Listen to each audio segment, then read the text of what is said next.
Looking back on the week that was and forward to the week ahead. It's the Fantasy Football Hustle. Here are your hosts, Brian Drake and Dwain McFarland.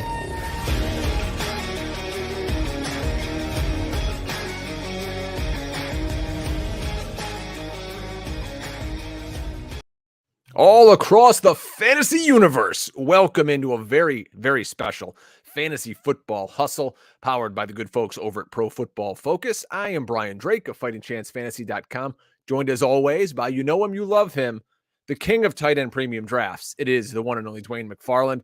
Dwain, we've got something special tonight. It is the annual Pros versus Joes draft over at the FFPC. We're so thankful to the guys over at the FFPC for allowing us to do this. I believe it's our third year together doing a Pros versus Joes draft. And man, we've got some killers in this draft tonight. John Paulsen from 4for4.com is in it. Our good buddy Jim Coventry from RotoWire is in it. Zacharison, the late round quarterback, is in here. Scott Pianowski, a writer I've loved for years. And also Alec Dunlap from RosterWatch, along with 6 very skilled high-stakes players. Dwain and I are drafting out of the 3-hole, so you can watch along with us tonight. You'll see it there. We are listed as Fighting Chance Fantasy because that's the site that I manage, so that's what we're listed as today. So if you're looking for us, we are in the 3-hole. Dwain, how you feeling about this best ball tight end premium format? This is kind of your home, your wheelhouse. Where we built this show was in the tight end premium high-stakes world.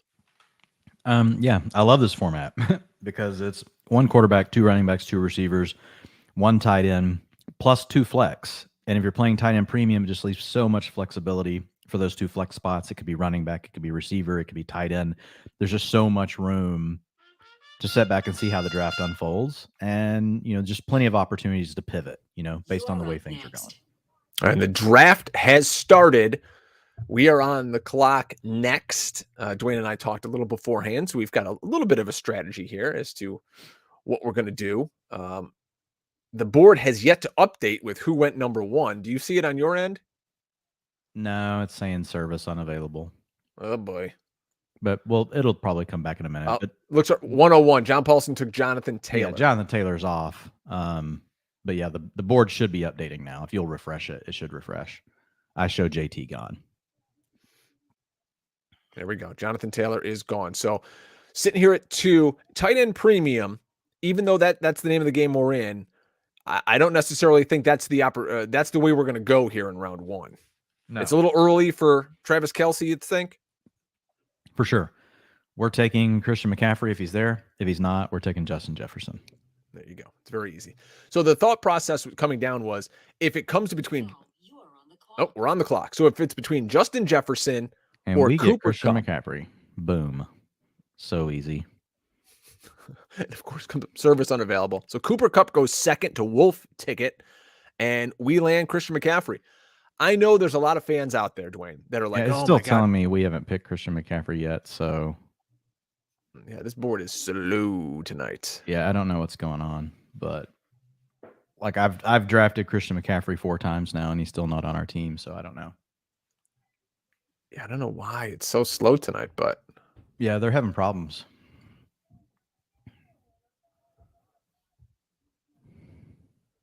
I even just hit draft Christian McCaffrey.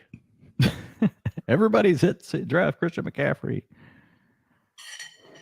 Let's see if it goes through for us. 15 seconds left. Please, God, draft him. Add him to the queue so we don't get timed out. I got him in there.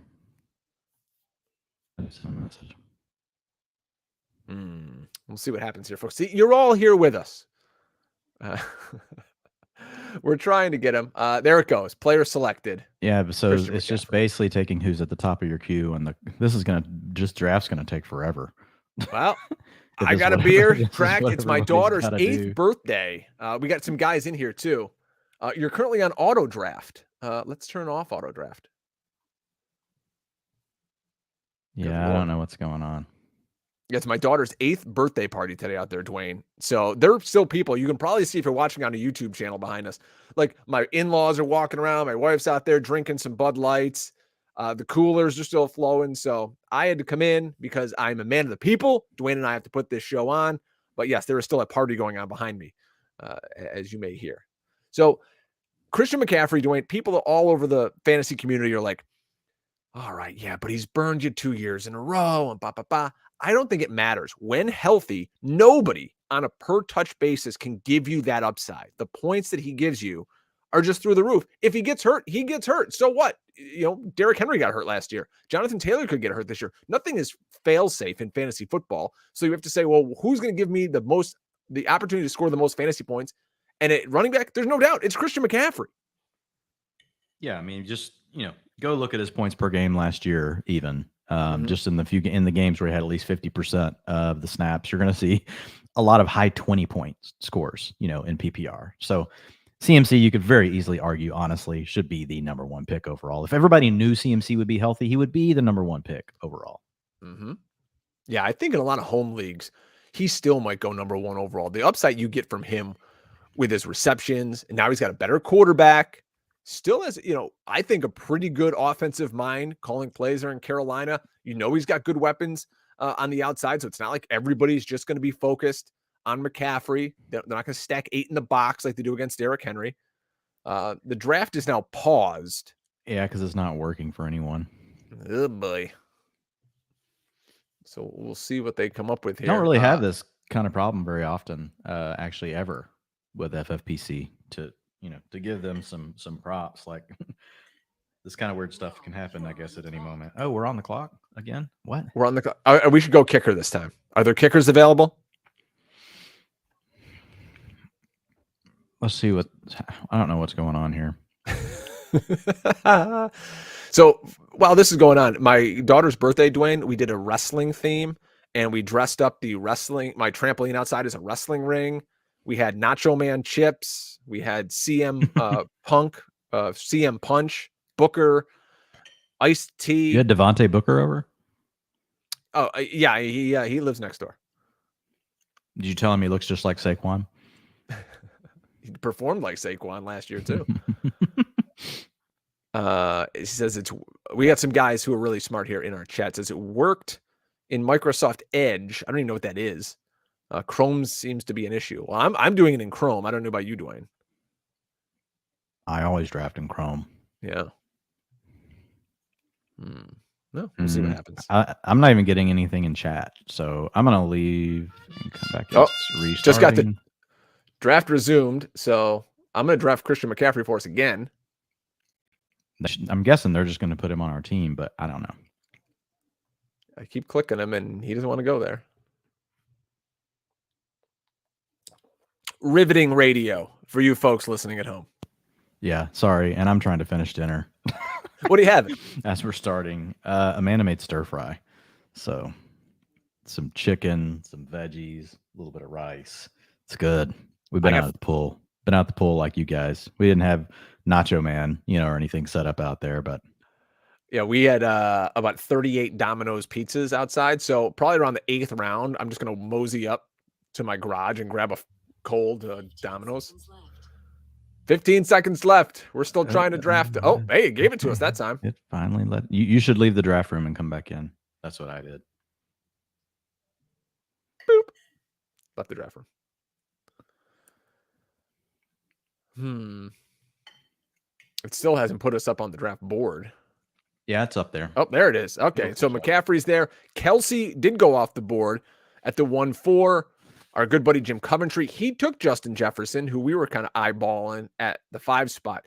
Do you think that Jefferson has a Cooper Kupp type year with the new offense and playing him out of the slot a lot more, and then going more 3 wide? Everybody seems to be super, super high on the 3 wide thing. Doesn't even matter, to be honest, for Justin Jefferson. He's just a badass. Just draft him. He should be the number 1 wide receiver off the board.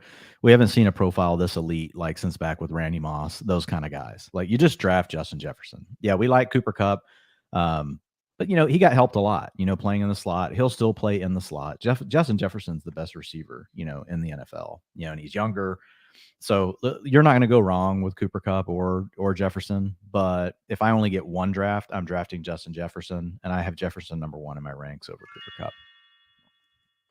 That noise you hear was me joining the draft room yet again. Austin Eckler off the board 6th, followed by Jamar Chase. Jamar Chase to JJ. We got to get JJ on the show. My good buddy Scott Pianowski, who I met last year at the Kings Classic, on the clock. He does some really great writing over there at Yahoo. He took Mark Andrews, so we already have 2 tight ends gone. It is tight end premium, so you're getting an extra half point for the tight ends to make a reception. This is a best ball draft. And why people love the pros versus Joes, the significance of it is if you win your league, you get a free entry into next year's FFPC main event, which is something, you want to be in because it's very expensive. What is it, like $1,200 entries into the main event? $2,000 main event entry. And if you win this, you get in for free. And we know there's a good prize for getting into the main event and winning it. So we would love to do a main event show for you guys next year. So let's win this damn draft, Dwayne, and get in next year for our boys. It's the goal. It's the goal for sure. Tough draft room, so I mean we'll see. Like these sort of draft rooms, like you don't really change your strategy, honestly, just because the draft room, you got to see how it's going to unfold. And sometimes like weird value falls to you just because, you've got, people wanting to make stands on their players, different things like that. But in general, like the thing I'm looking at way more than just players or player takes is a lot of the roster construction stuff, and just how people are setting things up and making sure you keep yourself in a good spot. From that perspective, like Derrick Henry, like in a lot of these drafts like this, man, Derrick Henry slides to the second round. He just went to RosterWatch. They started with Dalvin Cook and Derrick Henry. If you're wanting access to Derrick Henry, certainly like you would love to get access in the second round. That's the optimal way to get Derrick Henry exposure. 4 wide receivers off the board in the first round. Kupp, Jefferson, Jamar Chase, Stephon Diggs, 2 tight ends, Kelsey and Mark Andrews. And we had 6 running backs, Taylor, McCaffrey, Eckler, Najee Harris, Delvin Cook, and DeAndre Swift sneaks into the first round. So the team at 12 went DeAndre Swift, CeeDee Lamb. A nice upside with those 2 young players. RosterWatch went Delvin Cook, Derrick Henry. And one of the Joes here at 10 starts receiver, Stephon Diggs, Devontae Adams. Dwayne, you do a ton of these in this FFPC format. Is there something you see more than others? Do people kind of go receiver early, running back early? Does the tight end premium throw it off? Can you tell when somebody doesn't? It's a complete mix. Is it? Like, yeah, it's a complete mix. But, like I love the Diggs Adams start. I'm fine with the Dalvin Cook Henry start. I'm fine with the DeAndre Swift CeeDee Lamb start. Like there's no start that's bad so far. You got Mark Andrews and Aaron Jones. Like it's all like beauty's in the eye of the beholder in the first 2 rounds. I mean, there's just a lot of good players to pick from. You see these things go all sorts of different ways. Ian Harditz and I last week, we drafted one last Monday. Now it wasn't best ball. It was redraft over here. And I've done my job. Saquon Barkley is just moved up the boards enough now. So I should shut up about him. And let's see if we can get him to come back down. But looking at, the team we built last week, like we kind of got to be able to be really unique. We got Jamar Chase at pick 10. Then Stephon Diggs came back around. Then Travis Etienne fell all the way to us in round 3. So I don't know. Occasionally you see like these really crazy builds that you're like, wow, how can, that's probably rare. And it was like no other team has started with those 3 players in the draft in this tournament so far. But overall, like nothing right now surprises me, with what I see. Like in JJ, I don't know how much he likes Joe Mixon or doesn't. I'm not huge on Joe Mixon this year, but if I'm going to get Joe Mixon shares in the middle of the second round, him falling down the board, like that's fine. That's where you want to get it. JJ Zacharison starts Jamar Chase, Joe Mixon. The Bengals stack. Yeah. So you wonder if he's going to be looking down the line at getting Joe Mixon here, or Joe Burrow, excuse me. There goes Javonte. Javonte off 6 to Bluto, who starts Austin Eckler, Javonte Williams. So there's 2 picks before us. Jim Coventry on the board right now. Looking forward to hanging out with him in a few weeks in Canton. He takes T. Higgins, so he goes receiver. Steve is on the clock now. He took Travis Kelsey, so he's got to find a position player. And then we'll be up to pair someone with McCaffrey.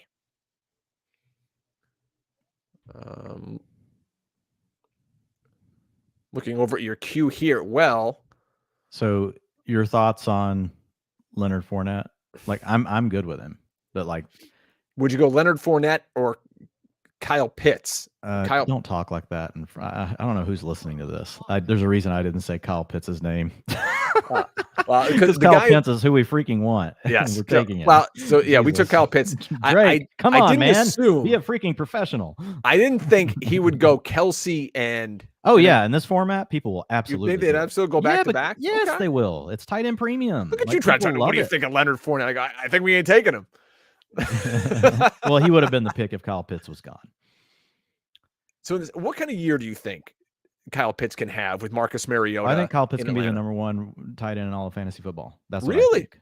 Yes, dude, he's uber talented. Like the numbers he put up last year, are just off the freaking charts. It's just a matter of which year is this guy going to be the number one tight end. I will tell you what, if they move him inside and they play him at tight end, they play him from the slot and stop making him line up outside against the top cornerback. He only saw 51% of his targets last year come against linebackers and safeties. That was the lowest of all tight ends to run at least 200 routes.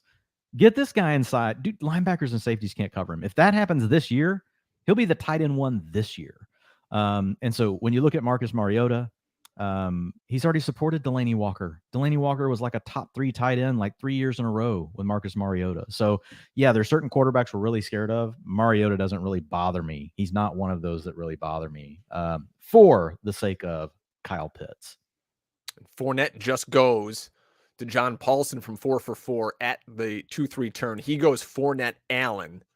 Wolf ticket on the clock now, who started Cooper Kupp, Deebo Samuel. Let's see if he goes tight end or tries to grab a running back. Some of the running backs that are still up, Connor, Chubb, Etienne, Kamara. Receiver-wise, Hill, Brown, Evans, Moore. These are kind of some of the value right now on Tyreek Hill and Mike Evans. Mike Evans is sliding down the board as he should. He shouldn't be a second round. He shouldn't be a second round pick anymore. I think people are still making the mistake in most drafts. In this draft, obviously people have already, warmed up. So here's the thing. You don't normally get Tyreek Hill here, Drake, but I've got Alvin Kamara and Travis Etienne in the queue. Again, getting normally, Tyreek Hill goes at pick 24. So do you have any thoughts here? All right. We have McCaffrey, so we kind of have our hero build. Coming back, we're looking, who would be our RB2 if we're coming back? Maybe do we get a shot at, I don't really want to name all the names right now. I'm seeing, but I have I have plenty of plans. You tell me what you want to do. If we take a receiver here, I know what to do at running back. If we take a running back here, I know what to do at receiver. He has the most upside. He's a guy who has been wide receiver number 1. He's talking up this offense. They paid him a boatload of dough. Tyreek Hill's going to get the football from Tua. It's going to be Tua. It's going to be Waddle. You already hear the talk of Mike Gesicki is just blocking this year. So this seems like a very funneled offense. If Hill hadn't been here on it, the pick would have been Kamara or Etienne. That would have been the pick. But with Tyreek Hill sliding a little bit, I'm fine going ahead and grabbing him. We're balanced now. So see, there goes Kamara right off the board. See, the challenge with Kamara is if he plays like Jesus, he can be the number 1 running back. So it's and running backs just have higher upside than receivers. They just score more points in the high end range of outcomes. So like if you want a player that has a chance to score 350 or 400, yes, every once in a while we get a Cooper Kupp season. Typically it's going to be the running back. So, and there was some news that came down about the NFLPA talking about Alvin Kamara's potential suspension. Oh, no, it was Watson. I'm sorry. But there's news that's going to come down sooner or later on Alvin Kamara. Will he be suspended? We don't need that news. We got Drew Davenport. He's already told us that ain't happening. So yeah, we'll see what happens. And we'll see what happens there, Drew. No pressure. Alvin Kamara, James Conner, and then Michael Pittman off the board. We've been high on Michael Pittman for a while on this show. And this could be the year now with Matt Ryan that he really gets unlocked. He's wide receiver 12 in this draft, followed up by A.J. Brown in Philadelphia. Another guy who just got the bag handed to him. And he's going to see plenty of work in Philly. Moving him inside, moving him outside. Reports from camp are he and Devonta Smith. It's not just like, hey, you're on the outside, you're the X, you're inside, you're playing the Z or whatever. They're moving these guys all over the place. So we could see A.J. Brown getting a lot of snap from the slot too. Yeah, and A.J. Brown, look, he's just an elite player. He was stuck in a run-heavy offense before. Now he could be stuck in a run-heavy offense. We don't know for sure. They get up throwing the ball more, but now you got to deal with Devonta Smith, you got to deal with Dallas Goedert. But the talent is not in question, like at all. And when you can get the talent, who knows if Devonta Smith goes down or Dallas Goedert goes down? Mm-hmm. I mean, there's just so much that can go your way when you have a talent like AJ Brown. Wow, that's a reach for Allen Robinson. Dear God. Allen Robinson goes off to the board here in the third round to Troy's boys, who starts Najee Harris, Saquon Barkley, and Allen Robinson, wide receiver 14, ahead of DJ Moore. There's people talking out there about how much but it's they just throw in the red zone, how much they love him, and but people are moving him up rounds and rounds on freaking training camp news. Dear God, what the fuck did you people think was gonna happen? Like Allen Robinson's gonna be the wide receiver 2 on this team. Jesus. Now we get a freaking, a couple of puff stories. Allen Robinson's still good. Well, no shit. We're taking him in the 4th round of fantasy drafts. well, he's going in the 3rd round tonight, my friend. Yeah. And it's fine. Look, I don't mean that as a knock to somebody, but like I'm not reaching for players like that. There's no point. There's no point in reaching for Allen Robinson in the 3rd round. Get him plenty of times in round 4, round 5. He's a player that I like for sure, but yeah. I'd much rather take Travis Etienne over Allen Robinson right there. Hands down. Etienne just Slam went. dunk. I got to be honest, Dwayne. I'm surprised in this tight end premium format that a guy like Darren Waller's still out there. He'll go here in the next few picks. So we'll see. Here's the beauty. If they let that fall back, you can flex it here. So you just take it. Oh, and there he goes to RosterWatch it. Yeah, I mean, it was going to happen. The end of the 3rd round here. Etienne, Waller. The thing with Etienne now is they're talking about, James Robinson potentially not being on the pup and playing this year. What kind of role could he have? Could he lead the team in carries? While, Etienne is more of this Reggie Bush role, and he's maybe leading the team in overall touches. I don't need Travis Etienne grinding up the middle, on 1st and 10. I want him in space. I want him, catching the football. I don't need him grinding, between this the 20s. Is another that ain't his example game. Of people overreacting to training camp news again. We've already had Etienne projected as splitting early down work with James Robinson, even before camp started, assuming James Robinson could be healthy, which now he is. And again, we'll see where Robinson ends up. But at the end of the day, this is the Jaguars. Guess what the Jaguars do? They suck. The Jaguars are going to trail all the time. Who's going to play on passing downs? Travis Etienne. So who's probably going to end up with 60, 65% of the snaps? Travis Etienne. Mm-hmm. Even if he doesn't, even if the Jaguars are better than we think, right? Which would be like really a huge if. Yes, they've made some improvements. The biggest way they could make a huge jump is all of a sudden Cortland Sutton, just takes a big step forward. Like that's their easiest path. But yeah, for a player like Etienne, right now you're buying him at his floor because we're basically assuming James Robinson has a role and you're getting a player like DeAndre Swift last year. Well, what happens if James Robinson isn't ready and he looks more like Cam Akers at the end of the year last year? And really, he got back quickly and he doesn't have any draft capital. So there's even more ups. Like Etienne's going to pay off his round 3 draft price, even if James Robinson's getting early down work. Like he's just gonna. And then if for some reason James Robinson doesn't, Travis Etienne's going to give you probably top 6 running back production. So it's just funny. Like people, like we get in this cycle of, well, oh man, James Robinson's playing. Yep. And that's why Etienne is a 3rd to 4th round pick, guys, because James Robinson's going to play. If he wasn't, Travis Etienne would be a 1st round pick, a late 1st, early 2nd.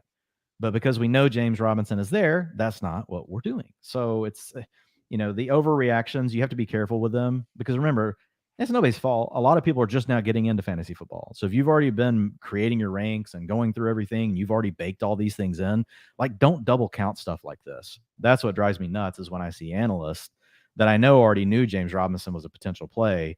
And then it's like, oh man, James Robinson scaring me off Travis Etienne. It's like, well, what was your original projection for Etienne and why?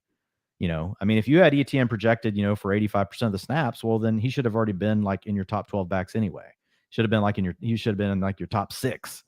So we'll see. It's honestly, the camp stuff is no news to me. The main thing was knowing that Robinson wasn't going to start the year on the pup.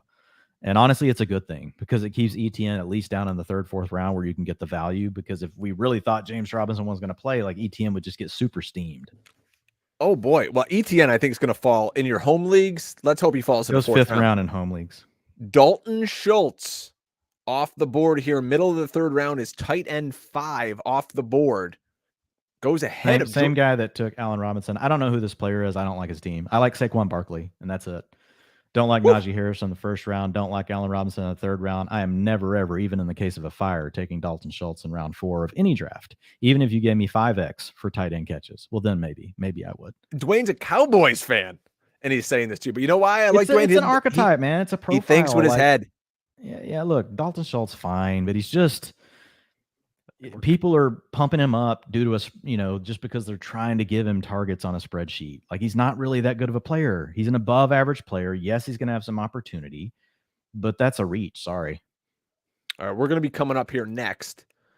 The last few picks. And it's probably some drafter I normally like. So sorry. All right, we're going to be up next. Right before us goes Marquise Hollywood Brown to JJ Zacharison. Bluto gets some nice value on George Kittle falling. Yeah, I would have hammered George Kittle. That should have been the pick over Dalton Schultz. Slam dunk. Elijah Mitchell goes to Jim Coventry, who starts Justin Jefferson, T. Higgins, and then a pair of running backs in James Conner and Elijah Mitchell. So we're waiting on. All right, we're on the clock here. That's who we wanted. Steve took Breece Hall. We had him in the queue. He nearly timed out too. Didn't know what to do. It's okay. We're good. Let's take Terry McLaurin. Wait, actually, damn it. I knew something like this would happen. So now we have freaking Waddle sitting here. And we have Tyreek Hill. Thoughts? I don't think Waddle's going to see McLaurin. I think we just take McLaurin and move on. He ain't going to see Waddle. Ain't going to see near the targets. The quarterback. I would love if we didn't have Tyreek Hill on this team. I would slam dunk Jalen Waddle here. I just don't want to. I think it's a tough bet, to bet on both these players to have big seasons. So that's the only reason I'm skipping the value of Waddle.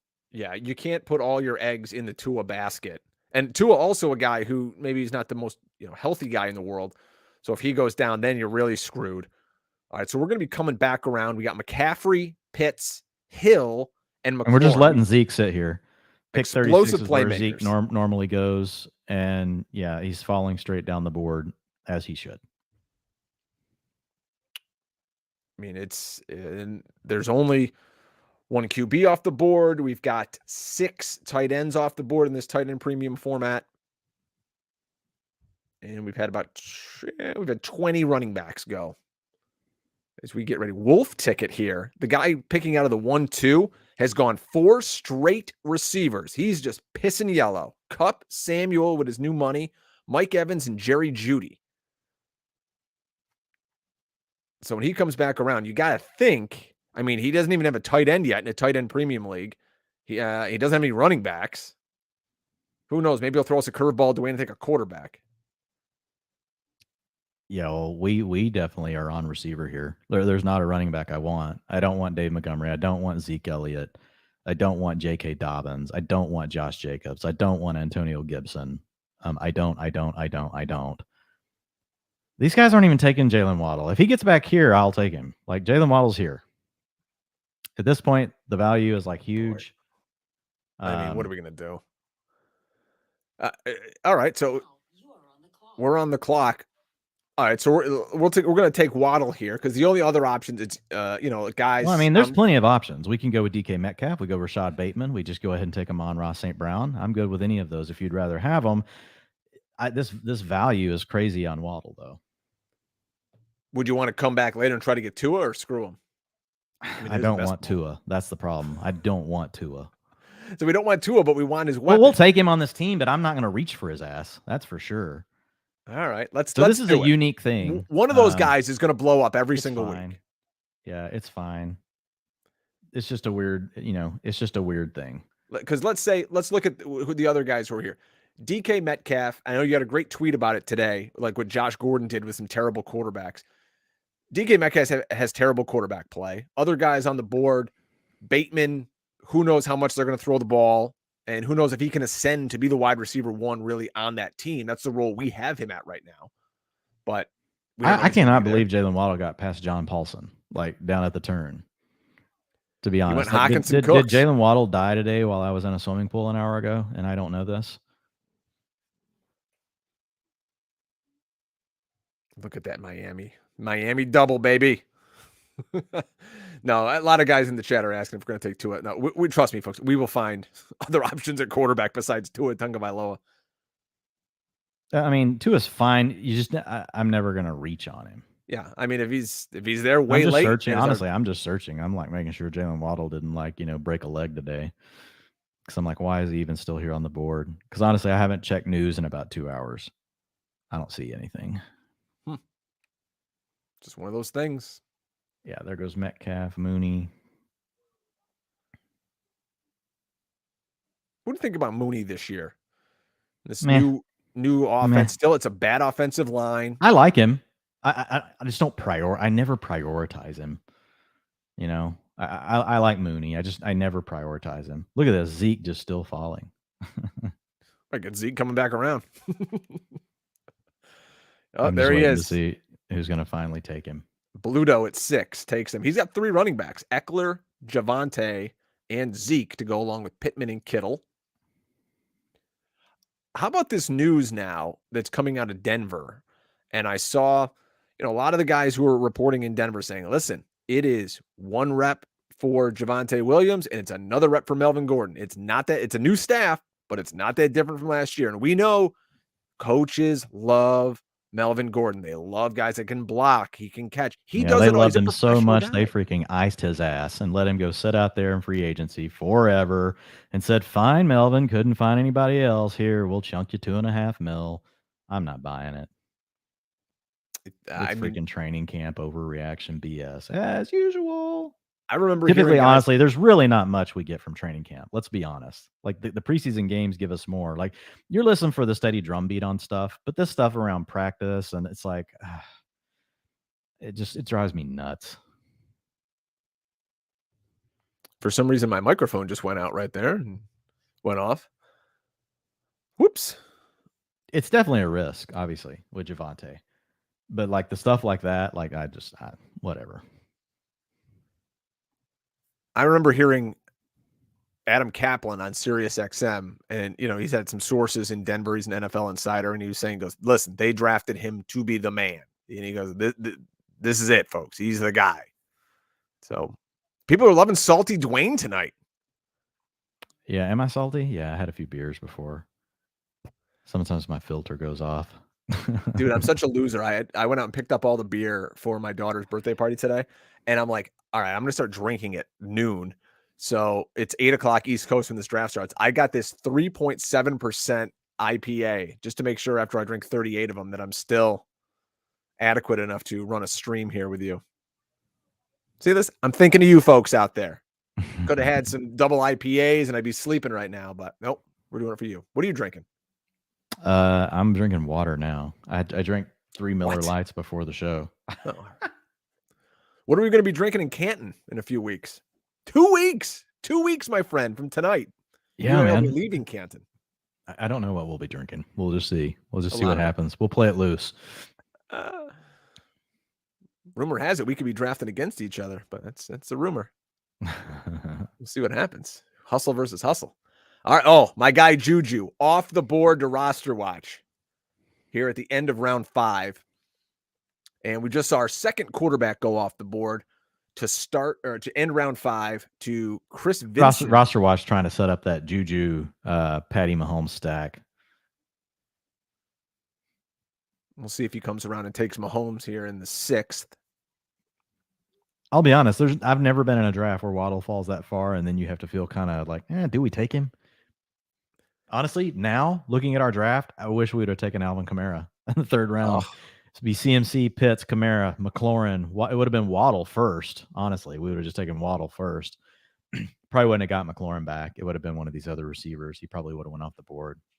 That's fantasy for you. People go all the time like, hey, I wish I would have taken this guy so I could have got so-and-so. It doesn't work that way. It completely changes the board, and it changes how everybody after you thinks.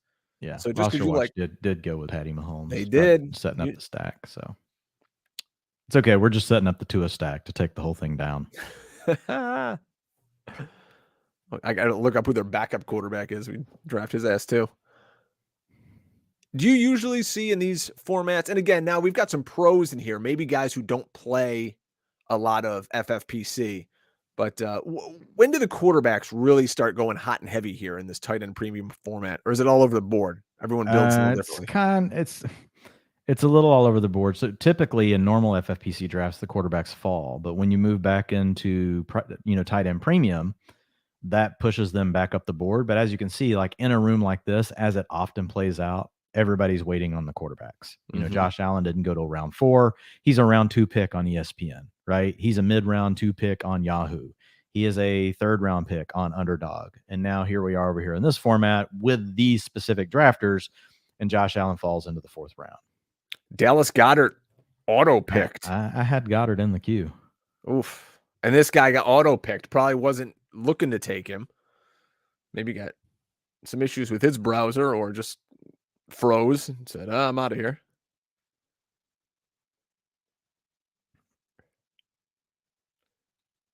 How much do you like having that in not just this draft, but in your years playing FFPC tight end premium? Do you like having a couple of good tight ends, so somebody you can like flex and not just how normal leagues go and it's like, all right, I got one starter and I got a stash and hope guy? Oh, I love it because you can't stop taking them. And so, it increases the value of them and people can't just sit back and wait on them. So I don't always have to have 2. I'm willing to take 2. I usually get at least 1. And if I don't get 1, I'm going to really make sure that I figure out how to address it with a couple of them, even if it's redraft. So what is going on here? Sorry, folks. 1 second. We had a problem. That was 8:04. Trying to see if something happened here. Do you know in the chat we are listed as Fighting Chance Balboni? Yeah. Why do you give away like everything about my account? Why am I listed as Balboni? You're not. You're listed as Brian. I'm listed as Balboni. Because I don't let anybody know who I am when I'm drafting. Now I have to change the name again. I thought that was just me because I logged in myself. Yeah, but we're both in the chat room. I gotcha. I'm sorry. Oh, it's okay. I'll change it. All right, a couple of receivers going off the board. Inside joke. Yeah, Balboni. Nobody gets the Balboni reference. You're like, did Balboni hack this thing? Back. Oh, there goes your boy, Kyler Murray to JJ. Yeah, it's fine. QB4 off the board here, middle of the 6th round. And this is that area, you and I have talked about this on the show, where you start looking at the running backs, and there's a lot of guys you kind of go, ugh. And everybody's even letting them slide. Like all the ugh, like people are just letting them fall down the board more. And, that makes this draft room tougher. You don't normally have that. So like all the running backs nobody wants, like they're still just sitting there. And normally in a less sharp draft, people will start forcing all those guys. But if this guy leaves Lamar Jackson, I say we just freaking pound it and move on.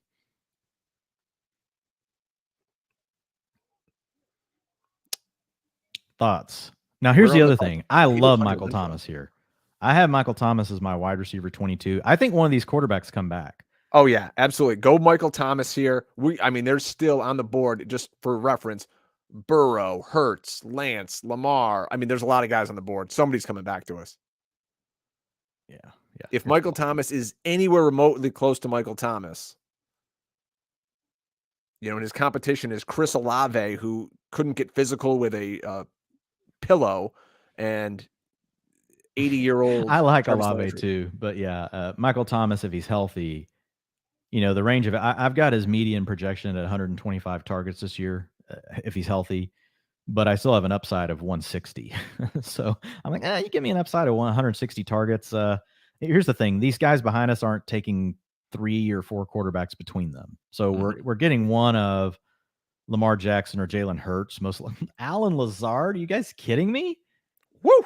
Ugh. Wolf ticket. Oh, vomit. Nobody hates Let me scroll down. I got to scroll down. Oh, there he is.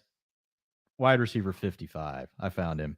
I had to scroll down about 4 mouse scrolls. John Paulsen takes Lamar Jackson. That's an easy freaking pick to take Lamar there. Yep. But dude, I'm so in on Trey Lance right now. It's like, even if this guy takes Hurts, we can just take Lance, or we can just go Kadarius Toney and go ahead and grab the 5th wide receiver. I like getting one of the rushing quarterbacks, but I'm also willing to stretch things out a little bit in a room like this. now that we've kind of got our start going. I mean, if we passed on Hurts or Lance, It's Tony in my mind here. Look, Josh Jacobs, no one wants. What pick are we at? We're at the second pick of the 7th round. Yeah, Josh Jacobs normally goes by the end of the 5th. He's still here. All right, so this is easy. We're taking Jalen Hurts, right? Yes. Ka-chow. Top 5 upside. This is a guy who was QB2 up until his ankle injury, only behind Tom Brady. He's supposedly improving as a passer. He's got much better options on the outside now, adding a huge alpha. And, he's still going to get all the work around the goal line, folks. Imagine this. He's a better passer.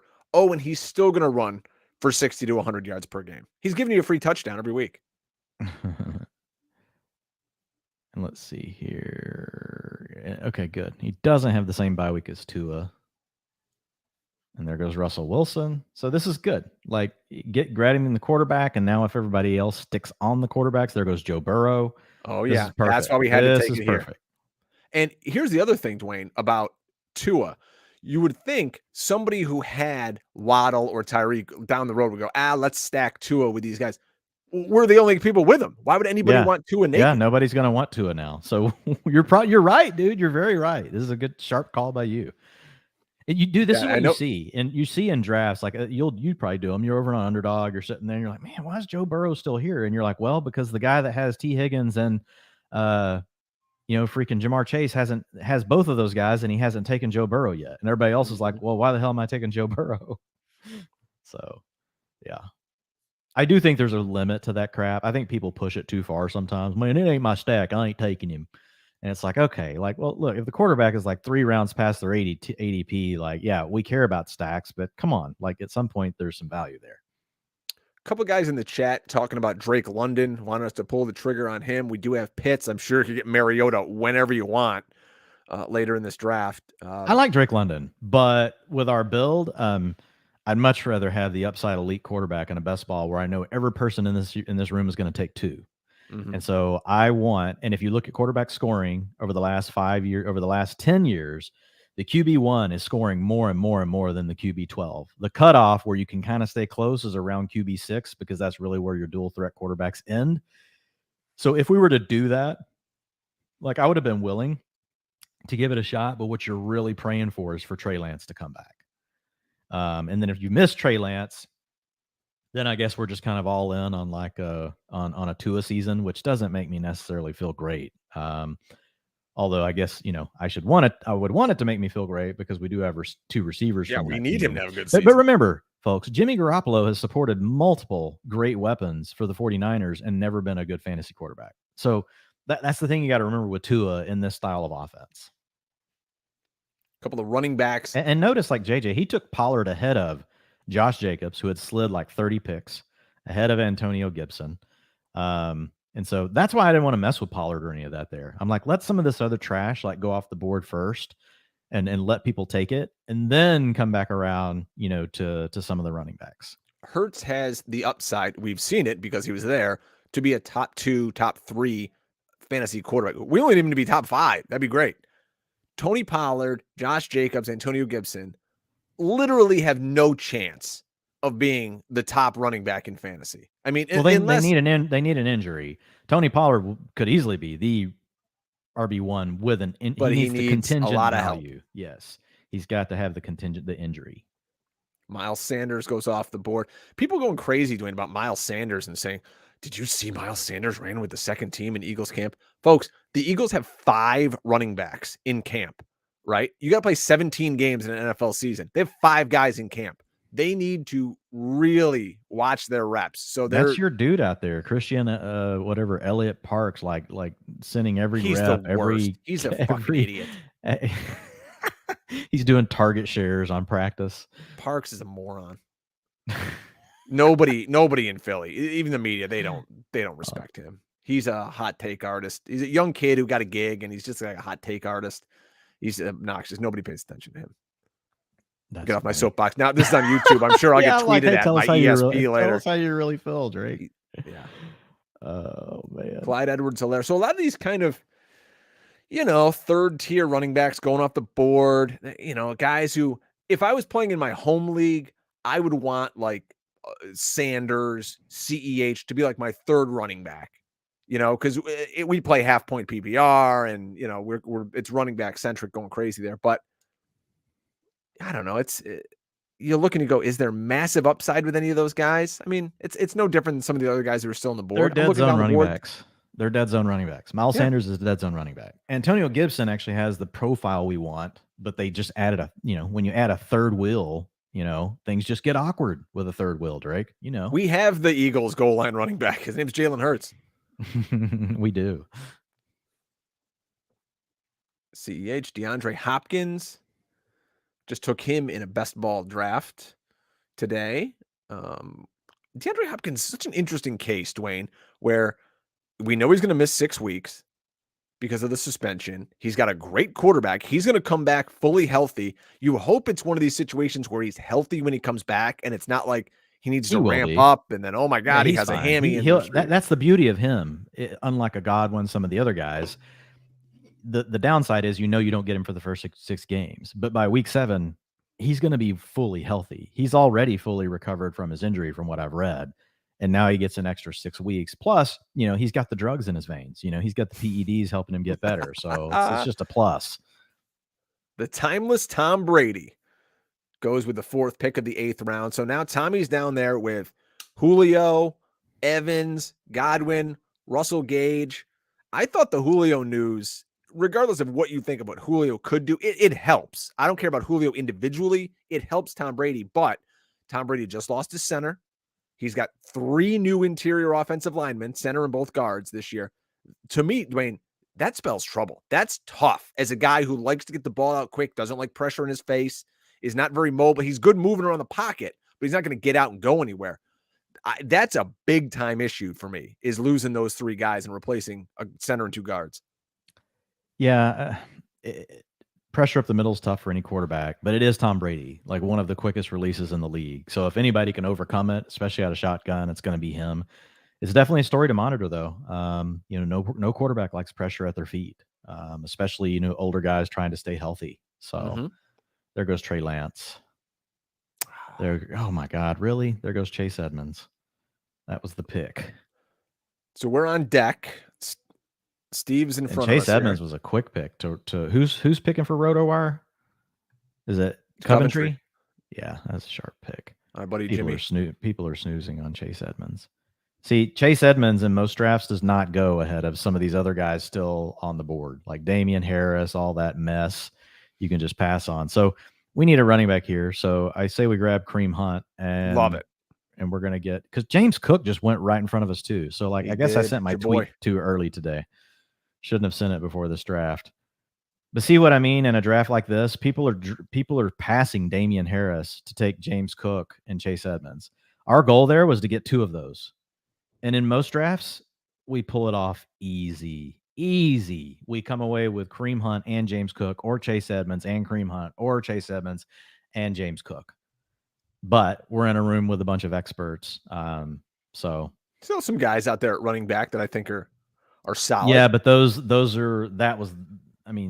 was the plan, was getting 2 of those. I like the Hunt. That's the archetype you want. They just took it.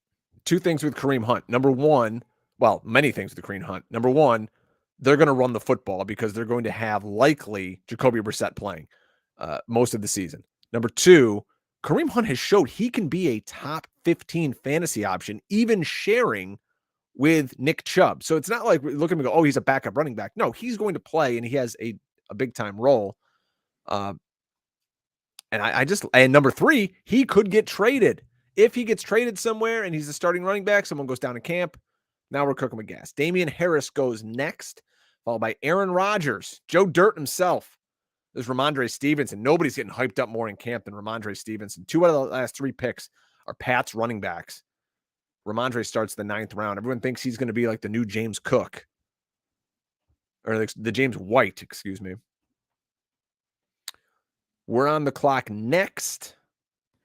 So it really comes down to, we want to go ahead and just take Cordarrelle Patterson. Like, he's the backup plan, honestly. Like, if you can't get 3 out of the group I gave you, I still like him. Explosive playmaker, pass catcher. Like, it's what you're looking for. He could start for you at running back. He could also fill one of your flex spots. He gives you a lot of versatility. And honestly, it just protects us because a lot of these other guys that we've been looking at, they're really more handcuffs where you need something else to go right. For me, Patterson's the last one on the board. What I would be willing to pass Patterson for, if you want, would be Sky Moore. I don't want Chris Olave. We've already got Mike Thomas. I think the pick is Patterson, but Gainwell went right in front of us with 30 seconds. yeah, That's Gainwell. two. That's a reach on Gainwell. This that's is an two easy Falcons pick in my on mind. the team. It's okay. You like him over all the Seahawks? Yes. Naheem Hines? Yes. Well, all right, if you want to go there, him or Sky Moore. Ooh, boy. All right, you pull the trigger. I'll let you pick him. I already took him. It's a roster construction thing. So with Patterson, and I put out a video earlier this year about, guys who were free agent, they brought Patterson back, yada, yada, yada. And the thing with Patterson that I like, he won't get beat down between the 20s. That's why they have Tyler Algier. He's going to be getting that base down work. We want Cordarrelle Patterson, much like we talk about with Chase Edmonds and, other guys. We want them out in space. And that's what Cordarrelle Patterson's going to be. He's going to play a little wide receiver. He's going to play a little running back. But he's not going to get his ass kicked in between the 20s like he was last year. And that's really what broke him down. He's an elite playmaker. So, well, I mean, and look, they paid him. The thing is, like, people talk about how he was no good at the end of the year. Well, he had a high ankle sprain. Mm-hmm. Go look, folks. Like, when he got the high ankle sprain, like the next game they shot him up. He was decent, but then after that, complete fall off. The high ankle sprain will ruin your season. But before that, we're talking about a player in PPR, giving you low end RB1 numbers every day. Look, again, it's an archetype thing. Explosive playmaker that catches passes. Like that's what we want. That's why we have CMC. That's why we have Kareem Hunt. That's why we have Cordarrelle Patterson. That's why we don't draft Damian Harris. He's too game script dependent. If the Patriots all of a sudden suck, like, Damian Harris is screwed. So, like, with Patterson, like, he's just got to roll at all times. And this is a PPR. If we were playing standard, you move Damian Harris up, right? So, and look, it's just the way it went. Like, the goal was to get Hunt and Cook or Edmonds, like, to get two of those three. But Patterson really is he's in the same group. He just doesn't have quite the upside that Cook or Edmonds does to just completely take over their backfield, because we know that they want to protect him from too many touches. So that's really the difference. But at the end of the day, like, Cordarrelle Patterson's going too late in drafts. A couple of guys asked us in the chat some questions here. One says, Drake and Dwain, beginner question, what do you have pulled up on your monitors while drafting? Is it rankings, schedule, etc.? It's Pornhub.com. They used to sponsor us. No, I'm just kidding. No, we've got the draft board. I mean, I'll share real quick, just like people ask. The other question, though, Dwayne, was, hey, do you guys have, do you worry that other drafters watch your stream? And of course they do. And we don't care. Yeah, but I try not to talk I'd rather not stream live on drafts, but like with this one, with a bunch of industry folks, it's fine. If I'm drafting a $2,000 main event, I'm not streaming it. I'll record it, and play it later. Do you want me to share that? Yeah, you can show it real quick. So this is just what so people can see. Like, this is what our board looks like, folks. See, so Dwayne like, and I both have this on our monitors. I'm marking the players off as we go, and it's on a Google sheet, so it's marking off for Drake, and like, I've got my tiers, and then I've just got my queue, and then that's it. So there you go. I say, boom, we're hiding it. We don't want anybody to get too many. But yeah, do people watch our drafts while we're doing them? I'm sure they do. And I saw, but a lot of these people, honestly, are probably doing their own streams. Mm-hmm. So yeah, well, but yeah, we saw that 2 weeks ago. Evan Silva was doing a show with our buddy Mike Sanda, who watches some of our stuff. He's another high stakes player. I think he was watching their stream. They were like calling him out. And, but yeah, we've had guys in here who were doing drafts with us, and it is what it is. We can only draft who comes to us. You can talk about players all day long. I mean, people, they're not morons in this draft. Yeah. Like, I want to win this draft, like, but also this is good content to put it out. Like, but if I'm drafting, like I said, a $2,000 main event, it's also good content, but there's no way I'm streaming it live. Mm-hmm. I'm not. So, but like, this is something that we get invited to, and it's for FFPC, it's for Fantasy Mojo. So like, I also want to help them out. Like, let's promote it as much as we can. And so for those reasons, I'm much more willing to, go ahead and stream it. Like I want to beat all these industry people, but like, we're not, this isn't a $2,000 entry fee to us. Sky Moore off the board to RosterWatch. I like his last 3 wide receiver picks: Sky Moore, DeAndre Hopkins, and Treylon Well, he Burks. stacked it with Mahomes. So nice pick for him. Pat Fryer, we're digging deep at tight end now. This round, Dawson Knox, Cole Kmet, and Pat Fryermuth off the board. We're not digging deep yet. These are names everybody knows still. You're about to see dig deep. About to get Cade Otton picks out here soon. Yeah, you can get Cade Otton and Greg Dulcich going here in a minute. So the team at 12 went back to back. He must be listening to the stream. Tight ends here: Pat Fryermuth and Irv Smith.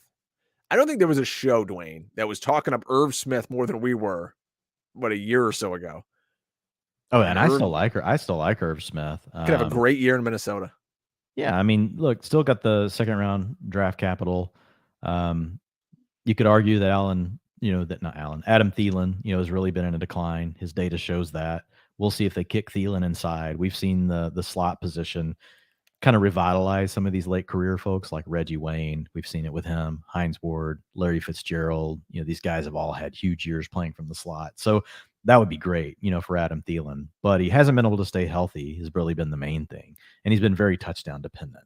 But he and Kirk Cousins really seem to have the magic going, like when it comes to, their capability, to put points up, once they get down inside the red zone. So, yeah, it's a situation where Irv Smith could technically end up as the number 2 option on the team. They've got a good quarterback. You got a good offense. They're going to score points. So I think there's a lot of things to like. We know Jefferson's locked in as the 1. Thielen is the most likely to. After that, everything's open, and Thielen is a tad shaky because of his age. So there's some definite outs there for Irv Smith, and people have, they've kind of warmed back. They've definitely warmed back up to him to where we were when the preseason started. So like he's a guy that I really love, especially if I wait on tight end, kind of like what Team 12 did, and they just turned 2 guys, right? Just sit there and turn Fryermuth and Irv Smith. Like I like to do things like that, if I missed on the tight ends and I'm playing in a tight end premium league. Melvin Gordon, RB 38 to RosterWatch. And for the reasons you mentioned earlier, as much as I was messing around, like I'm not buying it.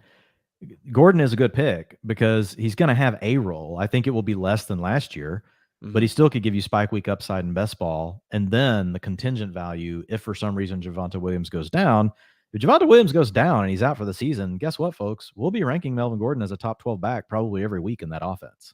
Like, so there's some huge upside there for Melvin Gordon. You at least know that he's proven. Whereas some of these other backfields, like we don't know for sure with Kansas City, what's going to happen. Will it just be Ronald Jones? Is it going to be Jerick McKinnon too? We don't think Ronald Jones is going to get any passing down work if CEH is down. Isaiah Spiller, as much as we love him, like there's still questions, is he for sure going to get, that job? Is he for, and I love Isaiah Spiller. I think they're just treating him like a rookie because, Larry Roundtree and Josh Kelly, we've seen them long enough. They suck. They're just guys. They're just guys. But at the same time, like there's enough questions, right? With Melvin Gordon, you're getting the backup, right, to Javonte. I like JJ's draft so far. Aggressive, was willing to pass players, to get the guys he wanted, like passing Jacobs, Gibson, and Sanders to go ahead and take Pollard in his build. Then he comes back with Kadarius Toney, who is a player that we had talked about taking in round 7. He comes back in round 10 with Claypool. Yeah, there's challenges for Claypool, but Claypool still checks a lot of breakout boxes, and it could still go right for him. So I like all those picks. Surprise, JJ knows how to draft. All right, we're going to be coming up here. We're on deck. And I'm looking through our queue here. Like I want Garrett Wilson. That's who I want. Easy if he's here. I just it's a slam jam pick. Like he and Rondell Moore are like at the top of what I would want to do here, but open to your thoughts. I don't want MVS. He's there. Damian Pierce. Have you ever listened to the pods we do or read my Twitter feed? Rashad White I like as well. I like just if I can get another receiver I really like here and then come back around with another running back next round. That's kind of where my head's at. Looking at, all right, we're on the clock. He took Fields.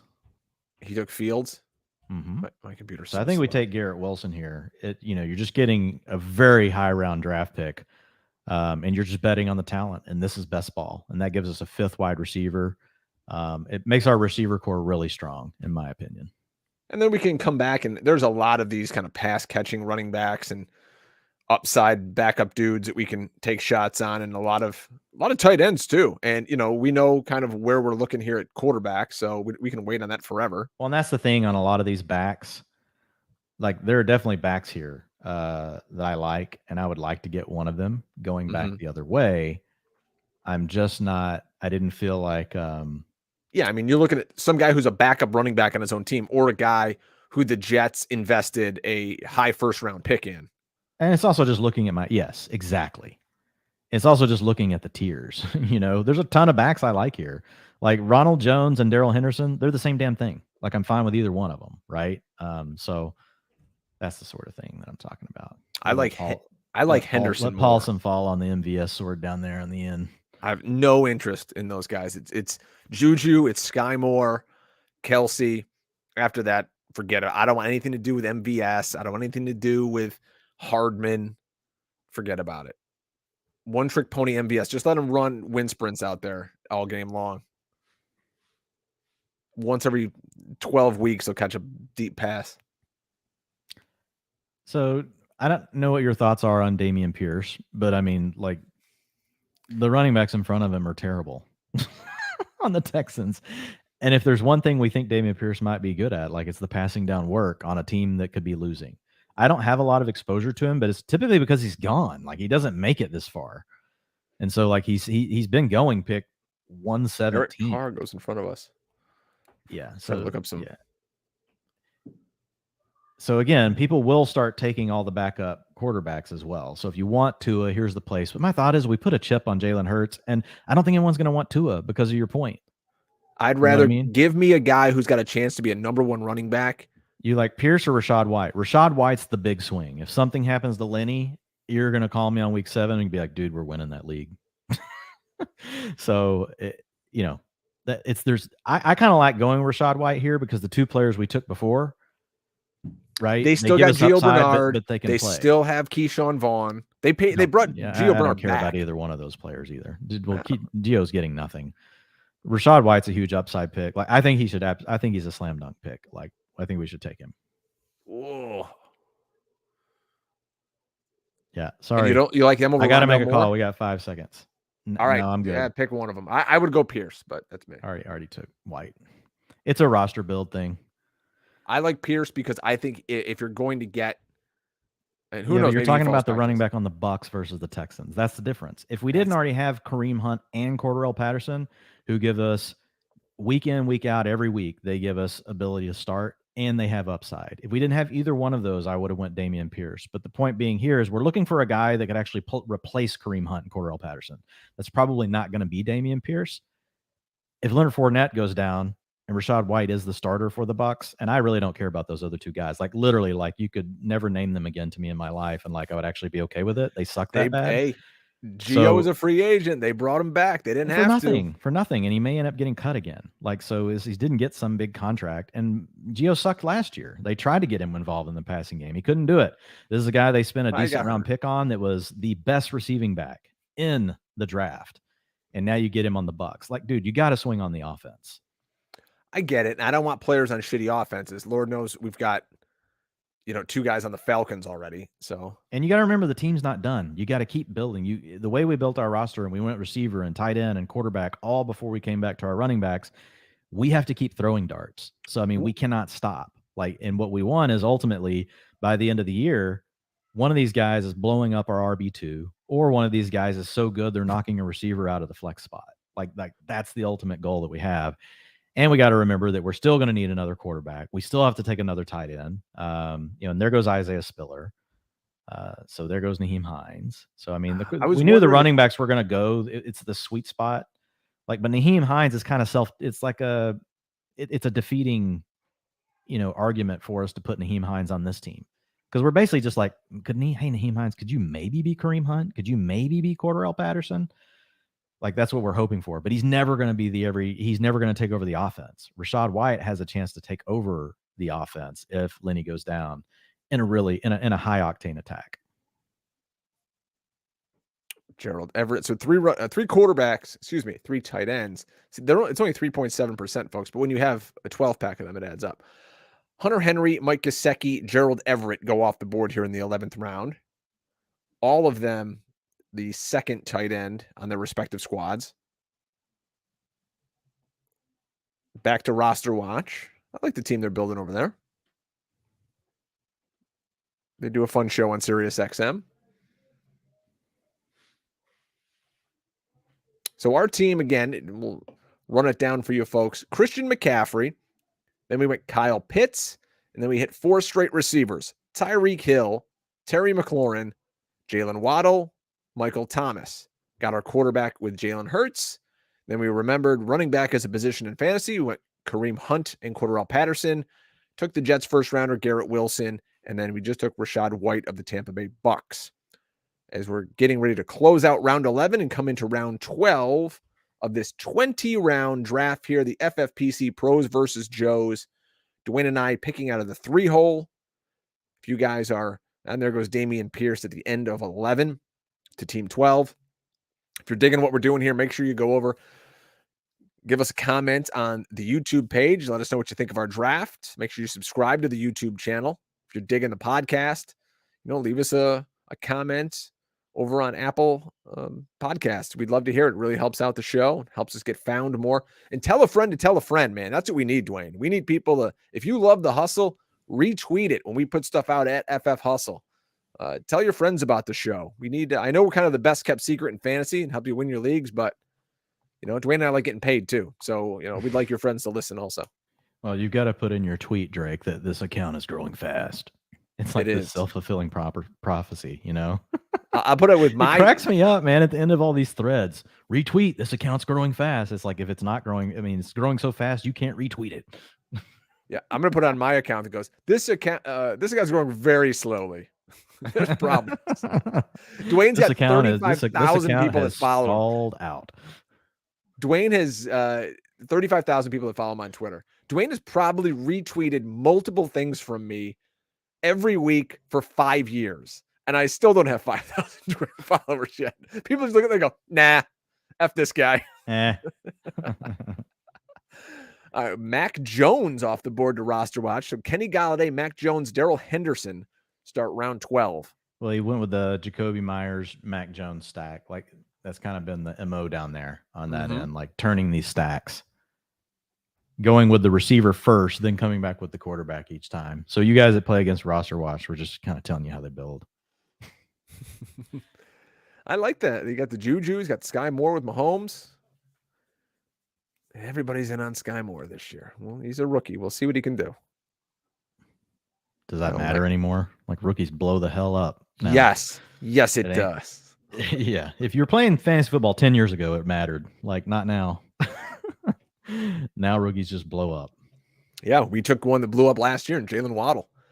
And we're hoping to see the same in Garrett Wilson. Yeah, well, and he's the same thing. Nobody wanted Jalen Waddle. Well, he's got to play with Devontae Parker and Will Fuller, man. Tua can't throw the ball. Just take the talent this late. It's you're taking a young first-round pick. A lot of things can happen in a season. A lot of ways that he gets, value unlocked, and you could miss. Like, the two guys we wanted the most, that I know I wanted the most, that I was drafting every draft, and it was typically around 9 and 10, and it was Jalen Waddle and Elijah Moore every draft. And Elijah Moore was going to hit too, and he got hurt. So Garrett Wilson, in my mind, and I'm no watch the tape guy, but I've seen enough college football. Garrett Wilson was the best wide receiver in college football last year, and he played on a great offense, and to me, he's better than Treylon Burks. He's better than Chris Olave. Some dude freaking took Tua. Oh, are you kidding me? Troy's boys. He heard you pissing on his team earlier about Dalton Schultz.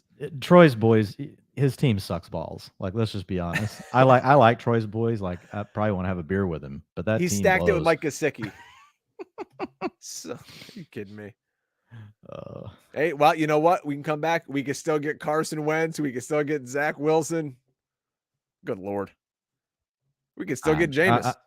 I'm just busting balls. So yeah. I'm not. Yeah. Wait till everybody comes up to me at the expo. Like, Yeah, hey, somebody's Drake, gonna what's going punch on? us in the face like at the expo. Oh, Just yeah. That they because want the to one go. time. Because Drake, you don't follow me on Twitter? I got you blocked, buddy. Sorry.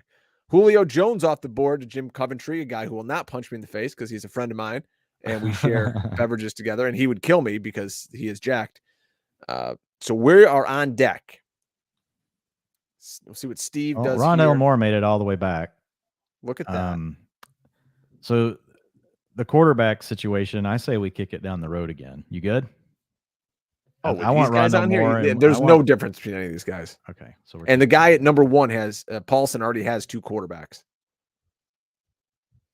Seems like they're talking of Rondell Moore a lot more this year. He's going to play a ton out of the slot, going to get a lot more work. At least, hey, the first 6 weeks, we don't have DeAndre Hopkins, so they don't have Christian Kirk anymore. They might have the shortest wide receiver group in the league. I mean, you have AJ Green, and then you go Rondell Moore, Hollywood Brown.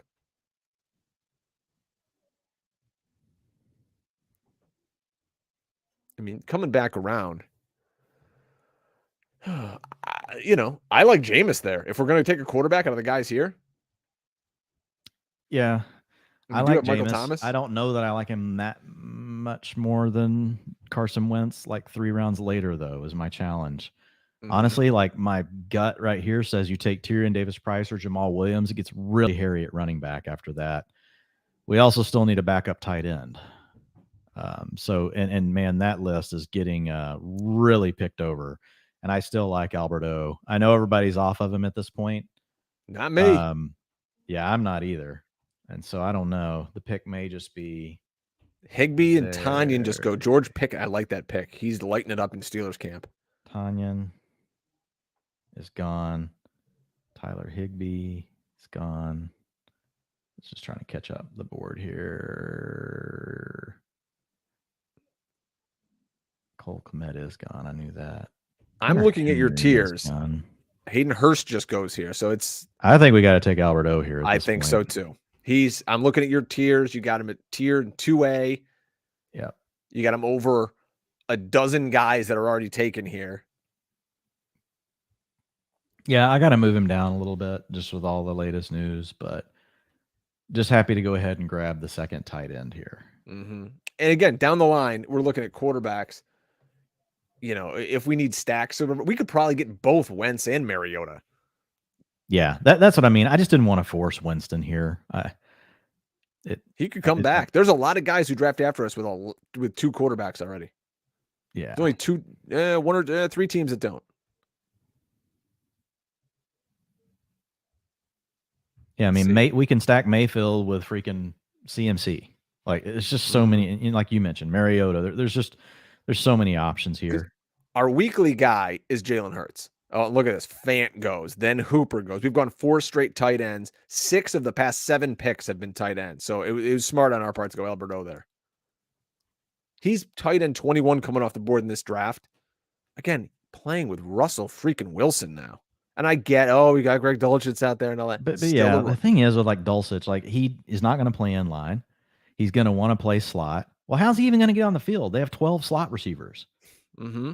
Like, so for me, like they're going to run some 12 personnel. I think the Dulcich thing is all hot air, to be honest. I just don't. I think, yeah, he'll get some of Alberto's snaps. But at the end of the day, all I care about Alberto is a guy that checked. He's the only guy you can draft this late that on his limited sample size. He's basically Kadarius Toney of tight ends. That's Alberto. Yeah, I mean, look at the upside and look at the offense. Hayden Hurst, guy's never going to do it. Noah Fant, good luck in that offense. Austin Hooper, again, limited athletically. We took the most athletic guy on the board. Out of the 6 tight ends that just went there, we got the most athletic one Higbee, you could argue. He could be boom bust, Alberto, but at the end of the day, like his upside's higher than any of those. Yes, and he's our second tight end. So his yards per route run, targets per route run, PFF receiving grade are all similar to Kittle, to Kelsey, and again, it's a limited sample. But again, like when you're trying to project forward and you're trying to weed through these guys, Like Albert O is still a player I love, and I think it's kind of funny like that Dulcich is enough to depress his value, so much. I got to move him down just because like I use ADP as part of a way to balance out my board, because people, if they're going to draft off of it, I don't want to make you draft a player too soon. Like that's also part of my goal. So I need to move him down a little bit, but I'll probably put him in when I do something like that. I'll usually put the player in their own tier. Like, so they still just kind of like Justin Fields was in his own tier, sitting down there below some of the other quarterbacks. So I'll have to work through that. Question in the chat room, Dwayne, from Matthew. Dwayne, why would you move Alberto down based on the news when earlier you said training camp news was BS? Or is this one of those drum beats you're buying into? Curious. No, it's neither of those. It's that everyone else has moved him down. So I want to move him down just enough that if someone's drafting off of my ranks, I don't want you to draft Alberto 5 rounds too early is my point. I want you to draft Alberto at just the right price. So I'm basically going to move him down my board, enough. And I'm still going to call him out in an article, in my tiers, all those things. I'm going to move him down, so you don't overdraft him is all I'm doing. But at the end of the day, like he's still going to stick out as being well ahead of ADP. So you're going to make sure that you get him. So it's a fine art working all these ranks, folks. Because at the end of the day, my number one goal is that if you use my ranks, you can just come in and draft off of them and win. And so it's not always easy, to balance it out. But yes, you don't want to look. There's certain things we're looking for in training camp, and then there's certain things that I just don't. I think people there's too much double counting going on with a lot of training camp stuff. Jameis goes off the board to pick to team 10 here in round 13. We had 3 quarterbacks go. J.J. Zacharison took Trevor Lawrence. Then the team at 10 took Jameis Winston, and Daniel Jones goes off the board to end round 12. Evan Ingram goes to RosterWatch. They circle back around. Didn't do any stacks this time, but they took Jalen Tolbert, the rookie wide receiver who could be starting for the Cowboys this year. Gus Edwards goes off the board. Jarvis Landry, Jared Goff. So a lot of these mid-tier guys. I still think, though, like we said, Baker, Wilson, all these, even Matt Ryan. These people are all just grabbing their stacks. Notice that Jared Goff goes to Amon-Ra St. Brown. Jameis Winston goes to Chris Olave. Mac Jones goes to Jacoby Myers. Daniel Jones goes to Kenny Galladay. You can look down these boards and you basically see, the guy that took Tua earlier took Gesicki, right, the round before. So JJ's got David Njoku. Let's see if he comes back with Deshaun Watson, right here. Or we take Deshaun Watson right here. I have no problem taking Deshaun Watson. None.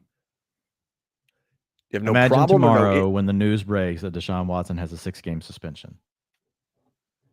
Does that bothers you or does not bother you? Doesn't bother me. Like he's going to go high. He'll go higher than this. He's not going to be a 15th round pick anymore. He'll be an 8th round pick. Now, whenever he's suspended for the season, he'll be a never take. He won't be an any round pick. Again, damn it. We don't have.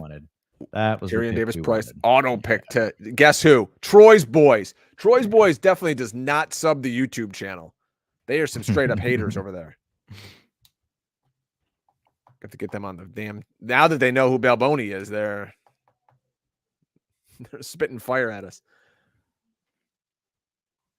Looking at how this round played out, Dwayne, though, I am glad we took Alberto there.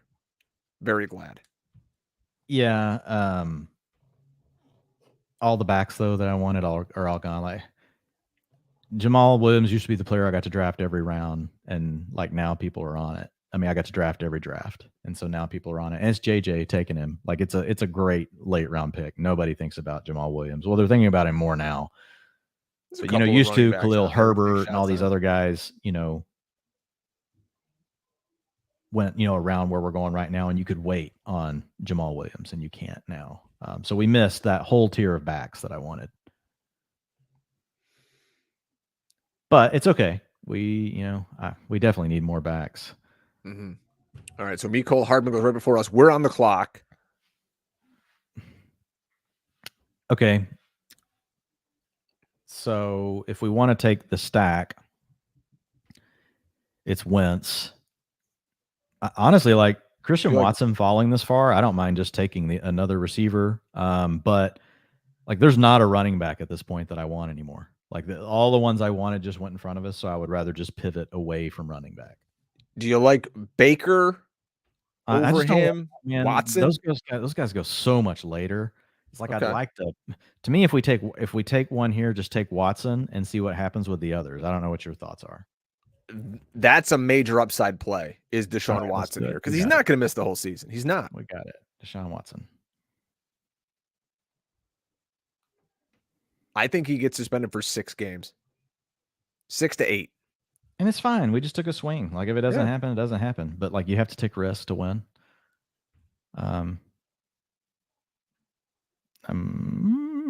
Deshaun. Yeah, we're good. Like, I mean, we can still get a stack. Any one of these, Zach Wilson, Carson Wentz, Baker Mayfield, Marcus Mariota are all still stacks. Mm-hmm. I mean, later on, too, you're looking at the Browns, it's still, Donovan Peoples-Jones, whoever the hell else they got at catching passes out there. David Bell. We're getting real late. It's getting dark early here for the squad, round 14. You can tell these times are people are taking a little more time scrolling through the queue. KJ Osborne was just auto-picked to team 2 right after us. Wide receiver 67. A lot of hype on KJ that he's going to be playing in a ton of 3-wide sets in Minnesota. Showed we could do last year. Wan'Dale Robinson to the Giants. Used to be a guy I took in the last round of every draft. Look how far he shot up. He and McKenzie were 2 players that I was taking in the end of every draft. Now they're 14 and 15. Yeah. So like this is definitely, and again, they were just archetype, really type picks before, and now they're player take picks, right? Because of training camp. So it's interesting how that works. When we come back up here, we're on the clock. I'm looking at the receivers. Matt Ryan just goes before us. Devontae Parker, Sammy Watkins. Yeah, Pickens, he's already gone. Alec Pierce. I mean, look at like Zamir White, Brian Robinson. Yeah, Robbie Anderson would be the pick, I would think. I don't mind Robbie. I'm off the running backs for sure, though. What if we go Robbie and then we see if we can get Baker coming back around? That's what I was gonna say. We set up the double Panther stack. ROBBIE, Robbie Anderson, which my FFPC is updated. Very cool.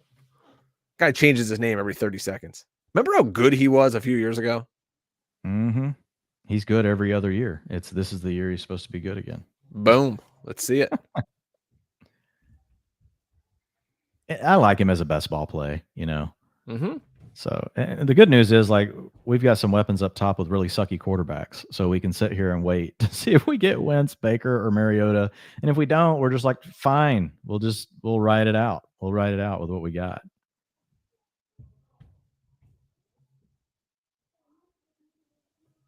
Marlon Mack goes off the board. It's that time of the draft. People start taking shots on some of these running backs. Somebody's got to carry the load in Houston.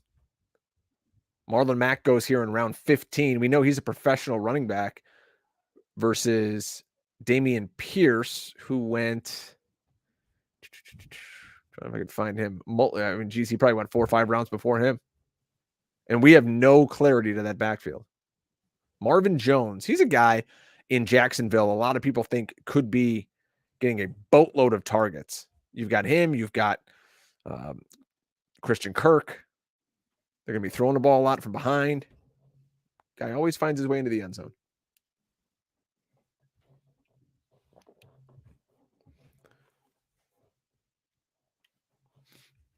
In the draft room, someone mentioned Njoku as a good tight end too. He's already gone. Yeah, because he's possibly the second option on his team. Yeah, he went to JJ actually in round 12. Oh, let me see here. We never use the private chat feature. We can't. He's already gone.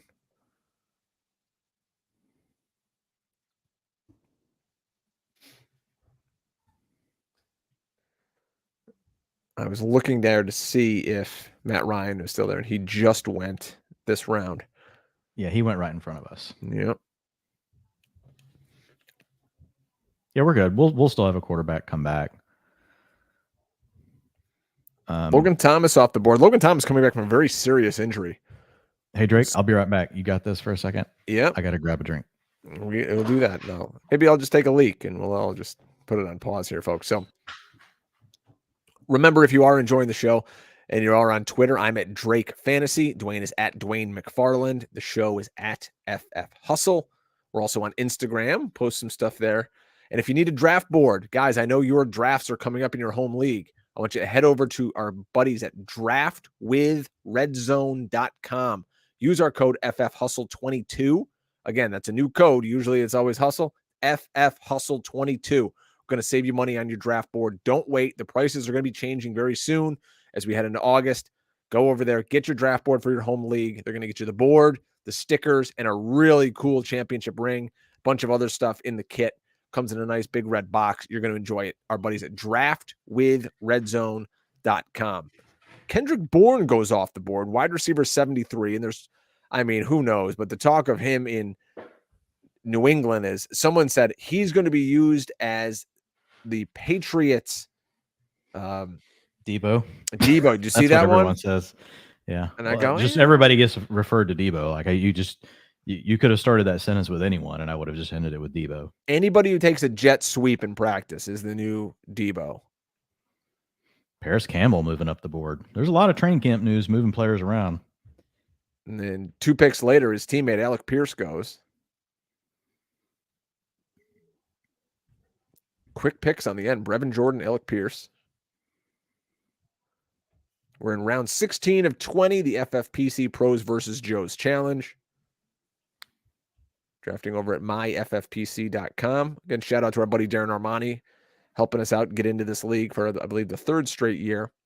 See Darren in Canton in 2 weeks. Have some beverages and food with him. Another Eagles fan I like to break bread with. DJ Chark goes off the board.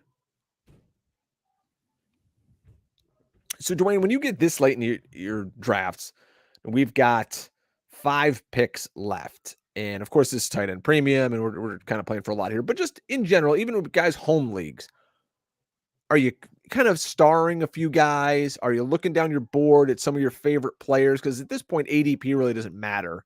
But you kind of want to get your guys. Sometimes, most of the time, like a lot of the guys you really want, you're looking at your roster. So like when you look at the way we built our roster, we started with a running back, we come back with a tight end with Pitts, then we go receiver, quarterback. Then we hit the 2 running backs. We come back with a receiver and we hit another running back. We need more running backs. Like the way the running back board fell, we just had to get off of them when we went with Rondell Moore. And then we needed to take the tight end with Alberto. And then all the running backs, I wanted one of Tyrion Davis-Price or Jamal Williams to come back. That would have been our pick at Alberto. Our Alberto pick would have been Tyrion Davis-Price.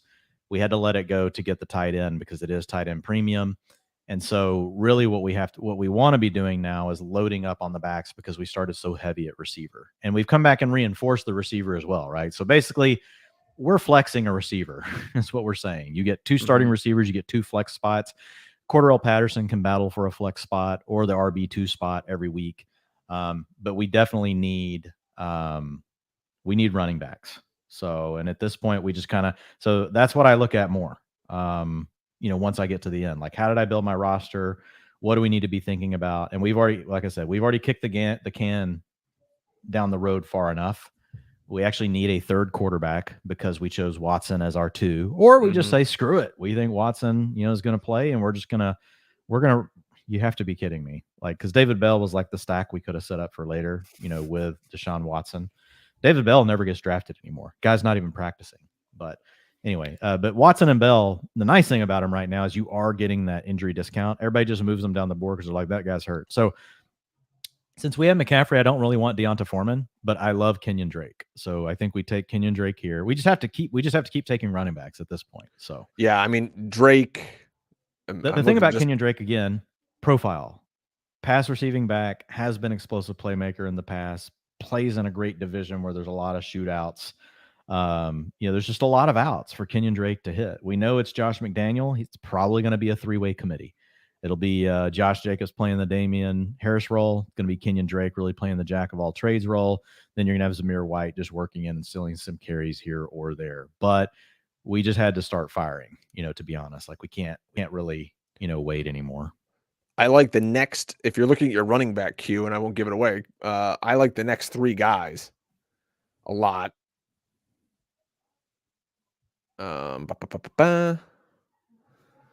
Cameron Brate goes off the board, so the team in front of us has 3 tight ends. Mark Ingram goes to end round 16.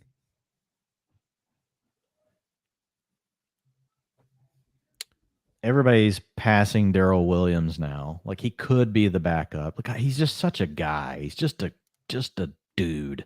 Mm-hmm. I will say I like picking running backs late like this better than receivers. Receivers, it's harder to get them late like this and get them to hit because it's just harder to play receiver. The running back is like, oh, somebody got hurt. Here, take the ball. You know what I mean? Is there a back you like here? You can talk now since we're up next. What about J.D. McKissick? I know, like I don't know if I like McKissick on this build. It's like, and then we come back Kareem Hunt and Patterson, and then we get Wentz. Or Mostert, Sony Michel. One of those 2 guys is going to play. Yeah, like Foreman would be the easy pick, but I don't want to cuff McCaffrey. I'd rather just have the upside. How about Jerick McKinnon? I'm fine. I would be fine with Raheem Mostert. That would be 3 Dolphins though. Dearness Johnson, what I like about him is it's a little different. If Kareem Hunt got traded, then all of a sudden Dearness Johnson, like we get a double whammy, like both players, move up. The other option is we just go ahead and grab the 3rd quarterback here. Zach Wilson's available. He's never available this late. We have Garrett Wilson. Or we just go with Carson Wentz. Or we just like them over we have Baker? Let's just wait. All right, what running back do you want? You want to just take Darrell Williams? He's never here this late. And we know that if James Conner goes down, whoever is the backup, him or going to get a ton of carries. Yeah, that's the problem. I don't know who the backup is. I can't tell you for sure. Okay, yeah. I mean, I've tweeted about Darrell Williams enough here, so we could take him. We're just taking shots here. And again, at least he's in a good offense. We look at some of these other guys who are around, Robinson and we have multiple guys on Miami already. These offenses are terrible. Yeah. Coming back through, maybe McKinnon's around, Chris Evans. So again, yeah, these guys playing good divisions. Who knows what's going to happen with Darrell Williams? We might be able to get Eno on the way back. Yeah. The problem is I don't want to stack up a bunch of backs from the same team, There goes Tannehill. Jared Goff's already gone. There goes, people really digging deep. Tyler Conklin's off the board. Do you like a 3rd tight end or no? You're fine with the 2 we have. I mean, with the way we've built our team, yeah. Honestly, if I were to take a tight end in the last round, it would be Trey McBride, Taysom Hill, someone like that. I would want to swing for the big upside. I would, I like Taysom Hill, like you said, because he could play quarterback. Yeah. That might be not a bad play for us because looking at our quarterback situation, and now we get a guy who's going to play quarterback from tight end, and we can still slot him in at tight end, right? They're not going to change his position. I don't think so. Yeah. I don't know for sure I think no, they can't change his position like once drafts have started. Right. Like that's got to happen beforehand. I'd like him maybe the final round pick. I'm just scrolling the board here. We've got these Dolphins running backs. Sony Michel's a guy. I mean, Mostert can never stay healthy. Sony Michel is making half the money that Mostert is, but we know he can find the end zone. Yeah. Played very well. Man, I got a sneaky feeling his ass is getting cut. I don't know why. He'll end up somewhere. I don't know. McKinnon. And that's the problem. That's the problem with all of these. McKinnon's gone, but that's the problem with all these. He get taken right now? Yeah, he was gone like last round. JJ took him. Oh, there it is. you're trying to be careful here because you don't want to be drawing dead with your picks at the end. That's you need to be really careful of that. You want to take guys that you can take upside, and you can take your swings, but you also I look at some drafts that people have and I look at their roster. I'm like, wow, like I guarantee you 4 out of the 5 last players they have, they're probably going to be cut. So just all right, you handle the rest of this because the 38 beers are coming back on me. 1 second. All right. Yeah. So Sony Michel off the board, like we just talked about. Just trying to figure out what to do at running back here. We took Darrell Williams with the last pick. Deontay Foreman was definitely an option, but we have Christian McCaffrey, so we didn't really want the handcuff. Really, we're looking for more of an upside play. So we'll see what happens. We'll see what comes back around. But that was the one spot where things got really tight, like in the draft. Whenever we took Albert O in round 13, it was the right choice. The tight end run was starting for your tight end 2. So the option would have been to not take Rondell Moore in round 12, but because after we took Rondell Moore, 3 tight ends went off the board, right? So it just kind of changed the math a little bit. Looking at the tiers meant we clearly needed to go with Albert O, when originally the plan there would have been Tyrion Davis-Price, who would have been our 5th running back on the team. Now instead, the 5th running back is Kenyon Drake. 6th running back is Darrell Williams. And we'll have to throw another dart here once it gets back around to us. So we'll see what happens. Did you give out a lot of promo codes while I was gone? Tell people about the draft boards? Yeah, no, actually, I just kind of walked folks through like what happened. When we took Rondell Moore and then Higbee, Tanyan, and Hurst all went off the board before our next pick, that shifted us to Albert O, and it was the right move, but it created this really tight, window where we weren't able to get Tyrion Davis-Price or Jamal Williams, and Tyrion Davis-Price would have been our pick in round 13. So, it's a give and take, and that's the way these things go. The other option, we really could have thought about taking Brian Robinson in round 15 when we took Robbie Anderson. Honestly, that probably should have been our pick in round 15, looking back at it now. But again, like I'm fine with Kenyon Drake. You just got to throw some darts here at the end. What about, boy, this is going to be crazy. I'm fine with Raheem Mostert if he were to make it back again. Like the thing I like about Mostert, I with Mostert, at least I know he's explosive, right? For Michel, it's like a damn turtle out there. You're like, well, is Sony Michel, is he running or is the TV paused? Oh no, he's running. It looks like a still frame. So it's like it's a beating. But with Mostert, we know the injuries are an issue, but if you hit, like at least we know he hits the big plays. A couple of big backs go. Foreman and then Hassan Haskins. Velus Jones off the board late. He could be starting on the outside for the Bears. You can take what you will from that. Awkward pause moment. You know what though? I've drafted Velus Jones in a couple of drafts. I have late. Yeah. I mean, there's a zillion wide receivers. I don't ever take him if I don't have Fields. I'm not taking him. But coming back our way, there's a shot we might see Eno come back, Mostert come back, Zamir White come back. How early did Pickens go, man? These rookies, I'm telling you, they were such values. People were just completely ignoring George Pickens and Wan'Dale Robinson and Jay. Paulsen took them both. Tolbert's moved up now, but early in the draft season, Tolbert was down there, and then Jahan Dotson is now moving up boards. Like, just a thing for people to remember next year, right? Some of these higher round picks that don't necessarily land somewhere where everybody thinks they're going to have a job. And then the first week of camp, you hear they're starters, and these guys are shooting 3 and 4 rounds up boards. So just something to keep in your mind next year, as you're drafting. Those are players that you could get, almost for free before. And they're players that we've talked about every one of them. Like Wan'Dale Robinson, it was, again, and this is why I go back to archetypes. There's different ways to think about archetypes, but my simple argument, really, if it wasn't even an archetype for Wan'Dale Robinson, it was for he and for Jahan Dotson, it was real simple. For Wan'Dale, a second round pick that was basically going undrafted in fantasy drafts. And if you look at every other second round wide receiver pick, where were they going? And so what you have to think of is week 1 of camp, he's a starting wide receiver in 3 wide sets. Like, what's going to happen to his ADP? It's going to skyrocket.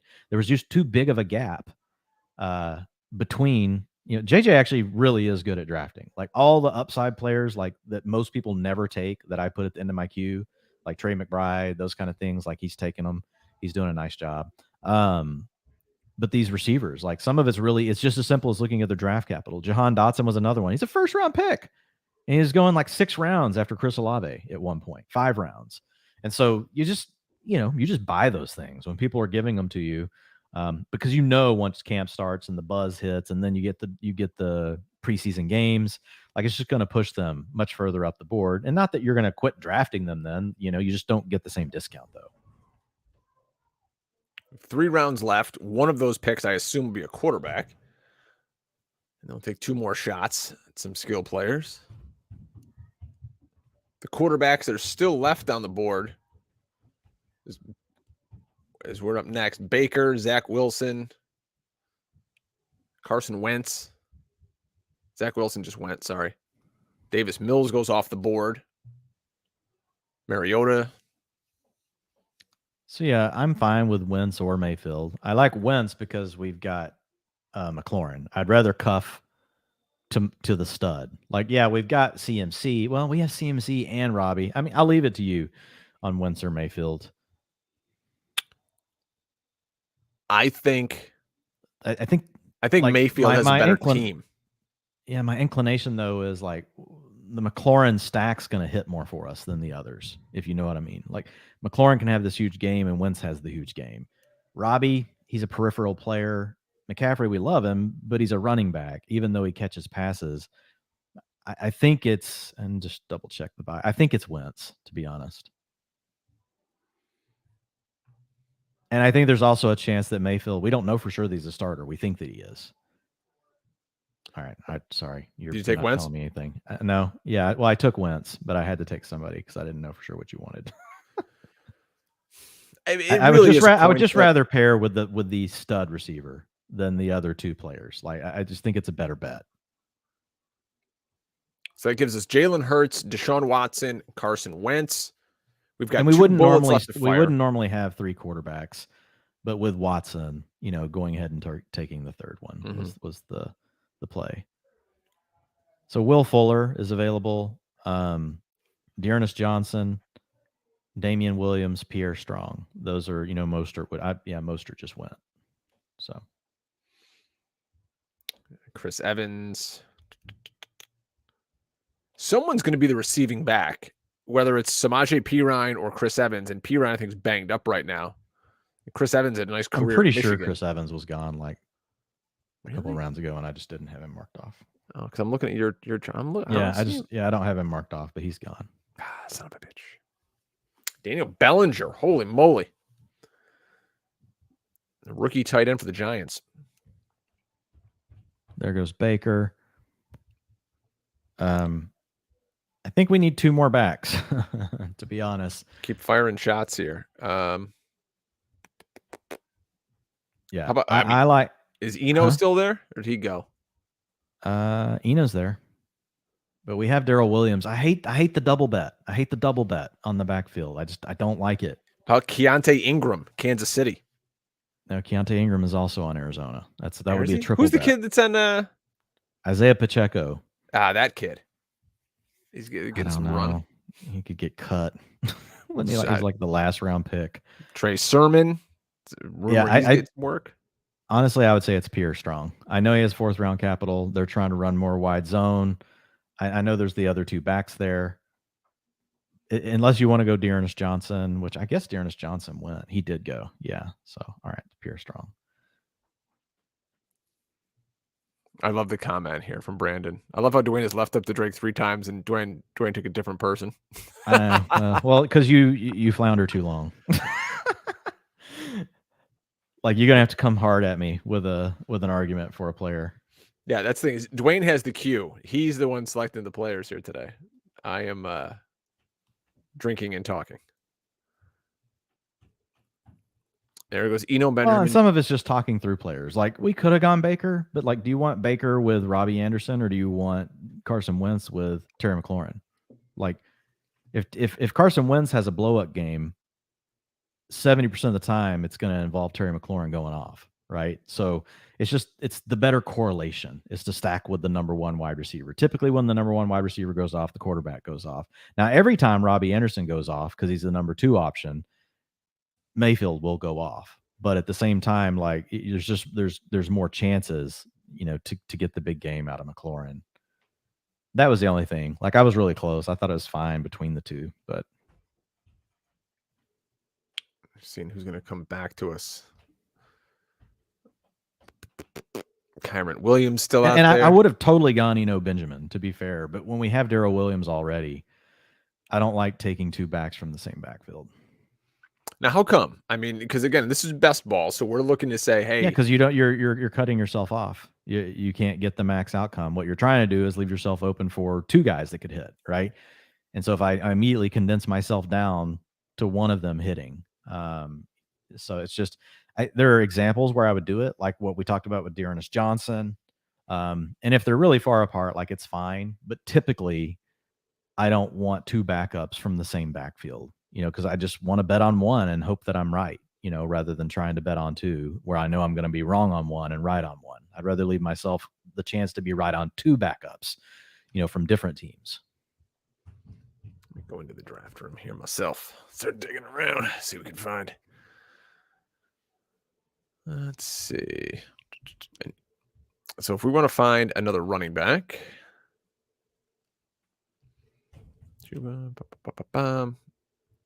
some other guys, some names just to read them. So Samaje Perine, he's banged up right now. Snoop Connor in Jacksonville. Again, he's worthless banged because up. Now James Robinson's going to play. Yep. So Snoop, there's no point. Some other guys. Samaje, though, I like that. It's fine. Or the kid from Kansas City, Pacheco. Yeah, I just worry about late round picks like him. They just get cut. But it's fine. I mean, that late, you can take him. I don't know that he's going to make the team. I mean, I'm seeing that he's getting first-team reps. Well, yeah, you are. It's training camp. That's right. Everybody gets first-team reps. That's the thing. It's called practice. Let's see. Once they start getting ready for games, we'll hear who's taking first-team reps. And it won't be Isaiah Pacheco. It could be. I don't want to say that it won't, but not. Jeez Louise, they had the kid who grew up here down the street from me. What the hell was his name? Playing some games last year. Oh shit, I forgot his name. Remember Kansas City stuck the kid in and everybody thought he was a waiver wire guy and they never played him again? Oh, yeah. Was it Gore? Yes. Yes, yeah. Gore. Yeah, see, I think he's still on the roster. He's probably also had some first-team reps. You get a first-team rep. You get a first-team rep. You get a first-team rep. I'm trying to read stuff from people who are following the team on Pacheco. Of course, the first thing comes in Spanish, although I did go on a podcast with our friend Mauricio Gutierrez. Oh, nice. Yeah, you told me NFL Mexico. I still cannot read Spanish. There goes P. Ryan. Pacheco goes. And Pacheco goes. People are listening to the pod. Somebody's losing their mind upstairs at my house right now. Somebody having a meltdown? Yeah. Is it like a kid or a drunk adult? I think it's a kid. You hope it's a kid. Everyone, oof. I'm going to just sit down here and edit a podcast for a few hours. See how Ric Flair is doing in his last match. When you hear it's like just super crazy up there, you're just like, well, yeah, I'll stay down here and do some editing. Yep. My wife yelled at me earlier today. Today's not the day to be on your computer in the basement. I had to go outside. I had to go to Wegmans and get balloons and order pizza and get all the ice. You got the yell down. Open the door, yells down into the basement. Yeah. Get off the computer today. Okay, sorry. This is why I don't write enough articles, folks. All right, Drake. So I'm gonna let you run the queue. I'm gonna let you make our last pick. I think you laugh as if I can. Honestly, I may be back on receiver at this point because like Will Fuller's there. He's probably going to get signed. Don't don't really want Beckham because it's so late. I don't want AJ Green because he sucks balls. There's some guys here. How about Sammy Watkins is out there? Yeah. How about Jonnu Smith? Tight end making a lot of noise in camp. The receivers aren't great. What I'm AJ wondering Green. is, every person in the Patriots camp is the new star of the show. It's been Devontae Parker, but it's Jacoby Meyer. Jacoby's the number one. Like, I would easily put my chip on Jacoby, but yeah, the news around Jonnu, Kendrick Bourne is now playing the Deebo Samuel role. Yeah, I mean, fine. Maybe it happens. I'm digging deep here. I don't think we need another tight end just because we have Pitts. It's like we've placed our chip and then we put Alberto behind it. It's like we really need a back if there's a back you like. Like, I like Damian Williams. I won't be surprised if Damian Williams beats Tyler Algier out for the job. If you're going to go tight end, I'd go Ricky Seals-Jones. I don't want Ricky Seals-Jones. If you're going to pick him, I'm going to take the Q back over. Oh, all right. Let's see. So, what about AJ Green? No. Much rather take Will Fuller. Give me the player that's going to be booming in the late weeks, potentially when we need something. Not the Odell guy Beckham. Not the guy that could be in a casket. I don't want OBJ either. Probably not going to play till November. I would easily take Will Fuller over both of those. So we're down to Will Fuller and Damian Williams and Sammy Watkins. Yeah, the other option would be Tristan Ebner for Chicago. I don't even know who that is. So he is the back that the Bears drafted. He's a passing down guy. So I mean, it's a crowded backfield. Justin Fields is gonna get carry. So it's a long. All these backs are long shots at this point. The easiest. Will Fuller's the easiest pick. Like, Will Fuller's the pick that next week he'll be going around 13. Right. All he has to do is sign with the team. He'll be Julio, just slightly less. So to me, you just maximize. You just say, hey, just see what just happened with Julio Jones. We're gonna do the same thing with Will Fuller. We really needed a back, but like sitting here looking at these, I can't tell you which one's going to actually be on a team. That's the problem. It's a 20-round draft. A lot of drafts, they're only 16, 18 rounds. When you get 20, it's really digging deep. Yeah. So I mean, if you can get a guy like Fuller in round 20, and all that has to happen is he just needs to sign, right? It's better than having to take just a camp buzz guy. Like one of our guys in the chat, the ghost of Walter Payton is a better bet to score some points than these guys. This guy's dead. Well, cross him off then. Let's run down the squad here from the 3-hole. Christian McCaffrey, Kyle Pitts. Then we're going to hammer some receivers with Tyreek Hill, Terry McLaurin, Jalen Waddle, and Michael Thomas. Look at that. Number ones on their team. Boom, boom, boom. Getting number one wide receivers. Jalen Waddle and Tyreek Hill are both number ones on their team? Yes. Yes, they're one. I like how you did that. They're 1A, 1Bs. Gotcha. Exactly. Checkers, not chess. People, did you see how I did that one too? Mm-hmm. Usually it's chess, not checkers. Jalen Hurts, our quarterback. Kareem Hunt, Cordarrelle Patterson. Let's hope he can have another top 10 running back season for us. Garrett Wilson, the rookie for the Jets in round 10. Rashad White, another rookie. We're going back to back here. The new Arizona State Sun Devil is now in Tampa Bay, and he will be hopefully giving us some points this season. And maybe the best part of the whole audio was Drake. As I took Rashad White. Like, I don't even know what the noise was you made. God damn it. It was almost like, ask me anything. It's like, hey, you want to take Jahan Dotson? Yeah, we're gonna take we're taking Zay Jones. Ask me. So real quick, while you're running through these, it's so there's a construction thing going on here. We get the anchor running back. We come back with Pitts because it's tight end premium. So we've got a premium tight end for a tight end premium league.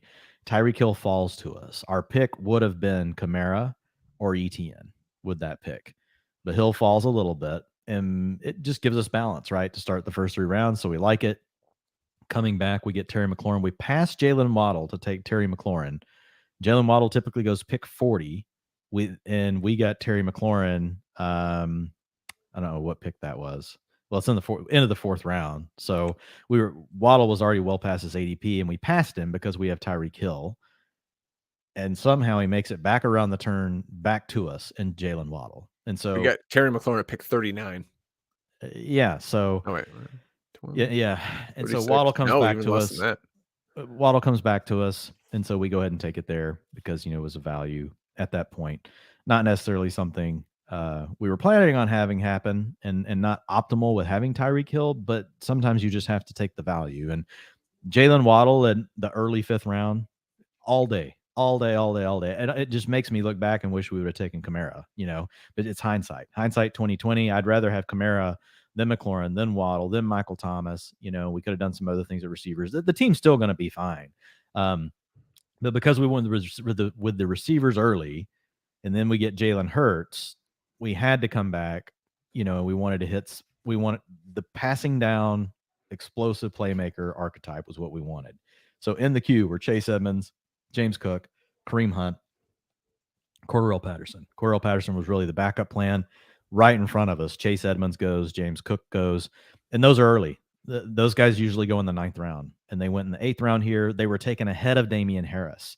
So for those of you that were watching this and you watch it unfold, it's not going to happen to you. That's not going to happen to you. In your home league, you're going to get 2 of the backs that we talked about. Here, we're in a really sharp room. You give a hat tip, to the guys drafting in front of us that took Chase Edmonds, took James Cook. And the guy that took James Cook already had Nick Chubb, Alvin Kamara, and Breece Hall, and comes back with James Cook. So I really thought we were getting James Cook with our pick. And then coming back around for Kareem Hunt, or taking Kareem Hunt and still getting James Cook, whichever way, we would have figured that out once we got there. But Patterson ends up being, the backup plan because he still fits in that tier.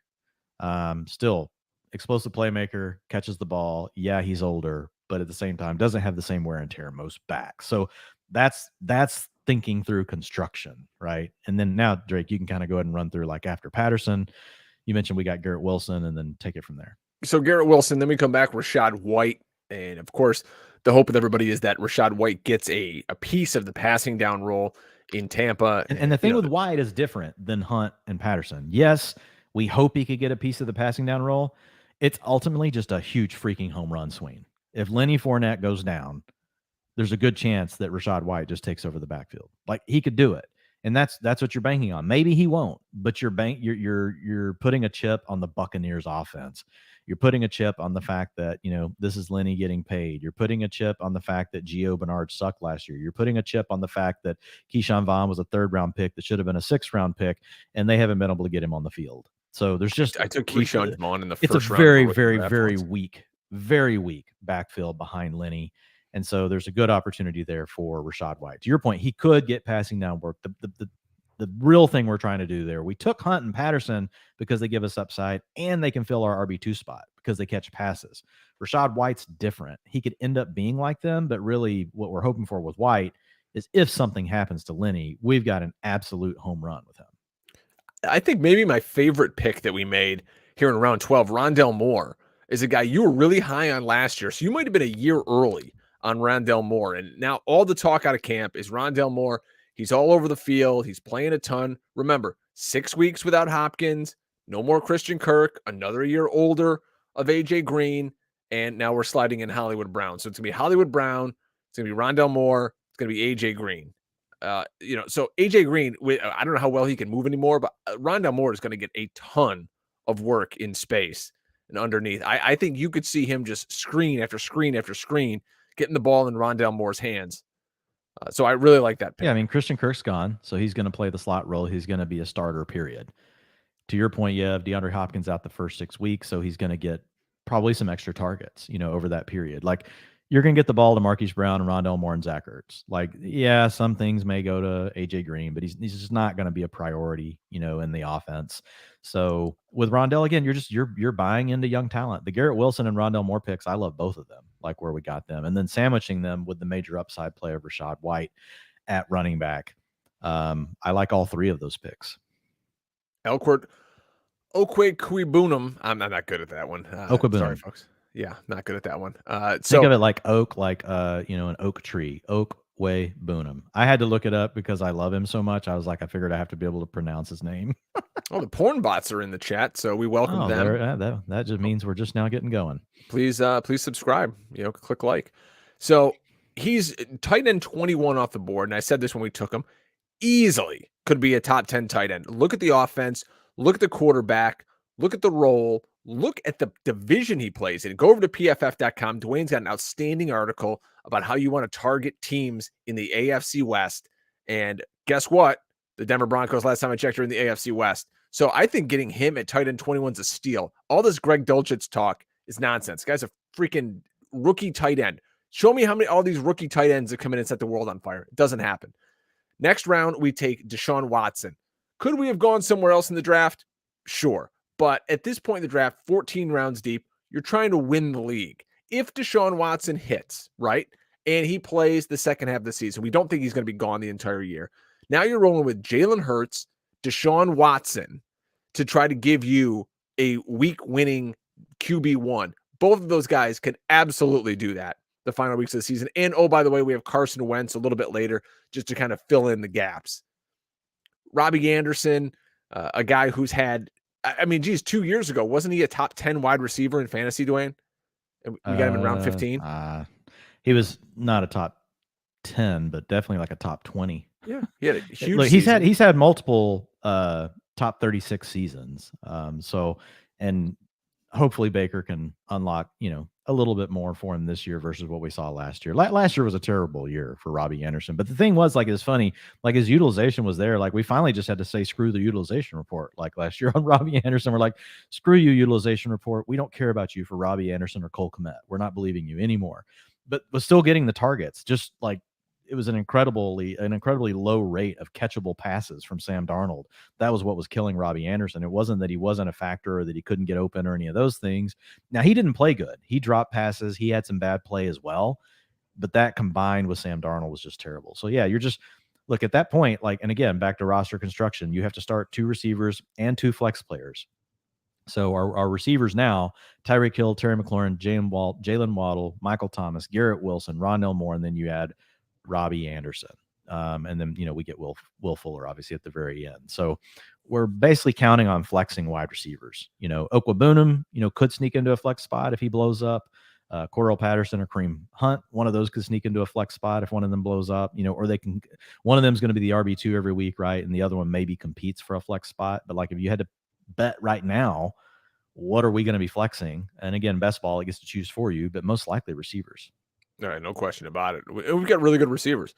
We took a couple of swings at guys like Kenyon Drake, who's going to play that James White role you guys might know from New England because he's still there in Las Vegas. And guess what? Their coach coming over is from New England, and that's the role he's going to play. They didn't pick up the 5th-year option on Josh Jacobs.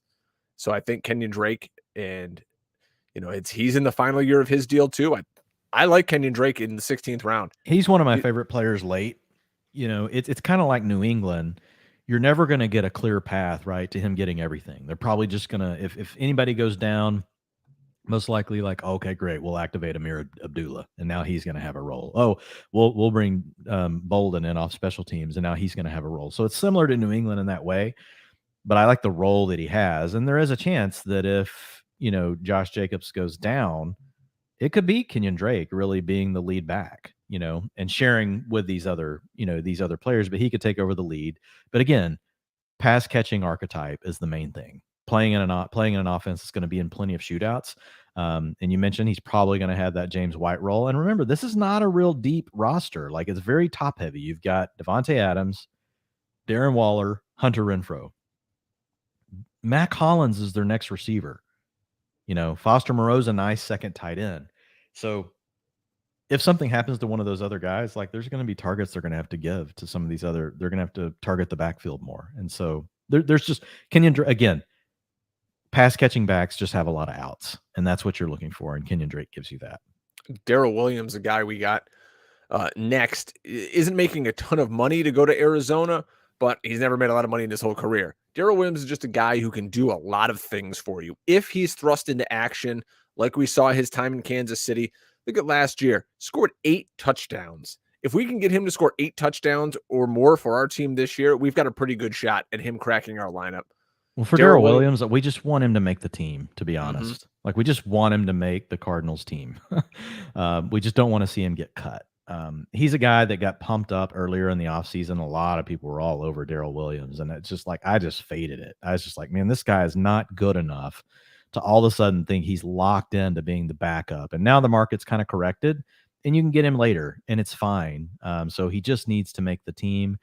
But to your point, the nice thing about him, if you do hit and he's the backup, if he is the true backup, we've just seen Cliff Kingsbury too many times just like give everything to one guy, like when the other guy goes down. And we know James Conner has an injury history. So when we know who the real backup is, like, and it may not be Darrell Williams, but this is for everybody. Like, if we ever get a clear indication of who it is, that person becomes very valuable. And it may not be Darrell Williams. It may be one of the other backs. So we'll have to wait and see.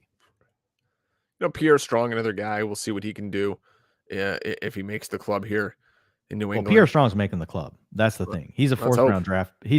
He's making the club. He's an early fourth-round draft pick. They don't get cut. So Pierre Strong actually has the same draft capital as Ramondre Stevenson from last year. They went like 3 picks apart, like what they spent on Ramondre last year. You also have the Patriots wanting to run more wide zone. The best wide zone running back in this class was Breece Hall. The number 2 was Pierre Strong Jr. He's also a good back out of the backfield as far as a receiver. So he kind of does a lot of things that the Patriots want. And everybody's like, well, they don't start, rookies. Yeah. Okay. Well, Ramondre Stevenson played last year.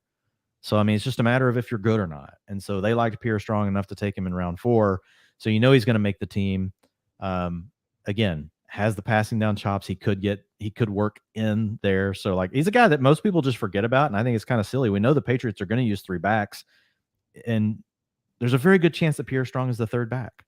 And if one of the other 2 guys goes down, now he's one of the top 2 backs. So, and there's also a chance that if they really change the offense, like Pierre Strong could have a bigger role than what we even think. So I think he's a guy that people are, he should be getting drafted. If you're in a 20-round draft, Pierre Strong should probably be getting drafted in most every draft, but he doesn't always.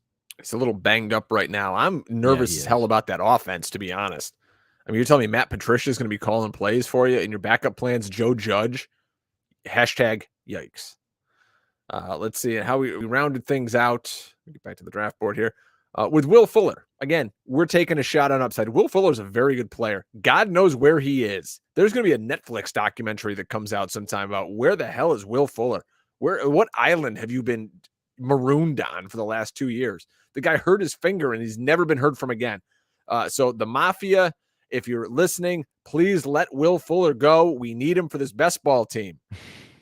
We took him in round 20. So that's the squad on this pros versus I don't know what's going on with Will Fuller. Something weird. I'm sure we will eventually hear some story about what really happened with Will Fuller.